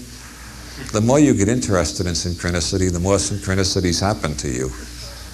And since I got interested in synchronicity 30 years ago, synchronicities in my life have been multiplying on a weekly basis to an absolutely incredible level. And that's probably what keeps me so happy and high all the time. I feel that in all this chaos, there's got to be some kind of intelligence. Yes? What first attracted Joyce to synchronicity, the concept of it? Well, I'm not sure, but I think the key incident was in 1909 when he went to Galway. Joyce went to Galway to see the grave of his wife's former lover, Michael Bodkin, the one who appears as Michael Fury in The Dead, which was recently made into a movie, and some of you may be more familiar with it than if it had just remained in a book. Joyce had a very deep obsession with Michael Bodkin. He felt that in some sense Nora loved Michael Bodkin more than him. Because after all, Michael Bodkin died for her in a typically Irish, romantic, absurd way. Michael Bodkin stood outside Nora's window singing love songs all night long in the Irish weather. Ireland has 9 months of winter and 3 months of bad weather every year, without exception. Michael Bodkin caught pneumonia standing out there singing love songs all night and died of it. And Joyce, I think, my reading of Joyce is his feeling was that he was not the type of man who would die for love. And Michael Bodkin was. And Joyce felt that he was psychologically cuckolded by Michael Bodkin, that there was part of Nora that Michael Bodkin would always be more intimate with than he was. That's the whole subject of The Dead. The Dead is a story about how we can be cuckolded by people who aren't even around anymore. One of the most subtle psychological stories ever written about marriage. Anyway, Joyce went to see Michael Bodkin's grave, and maybe to dance on it, I don't know. No, he wanted to just look at it. He drank in impressions. He believed everything that the artist looks at can be an epiphany, a revelation. And right next to Michael Bodkin's grave was a grave that said J. Joyce. And I think that's when he became obsessed with synchronicity. Yes? Why did the ancient Celts worship the bear god? I've wondered about that a lot. There's so much about the bear god in Finnegan's Wake.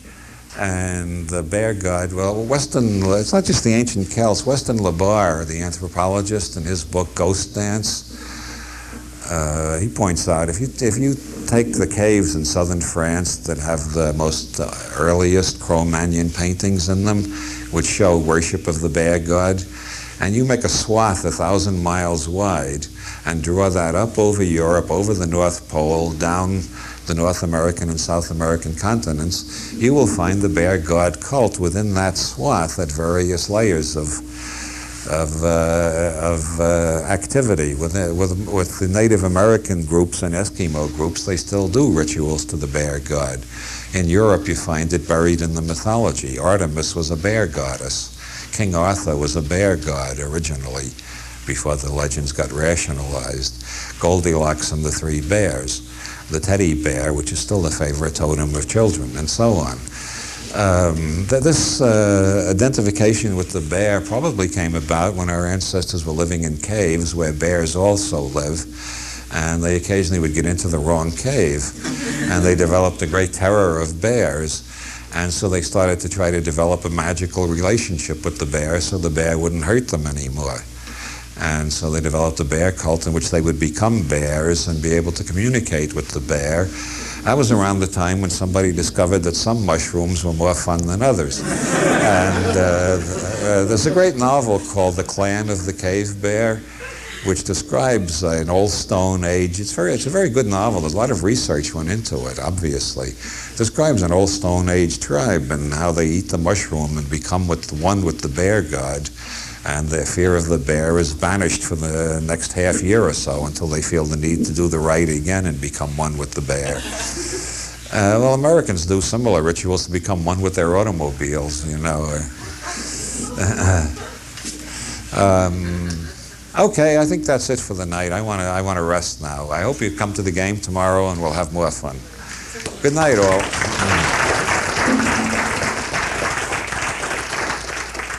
Robert Anton Wilson speaking on Celtic Twilight in Los Angeles last September 1st, 1988.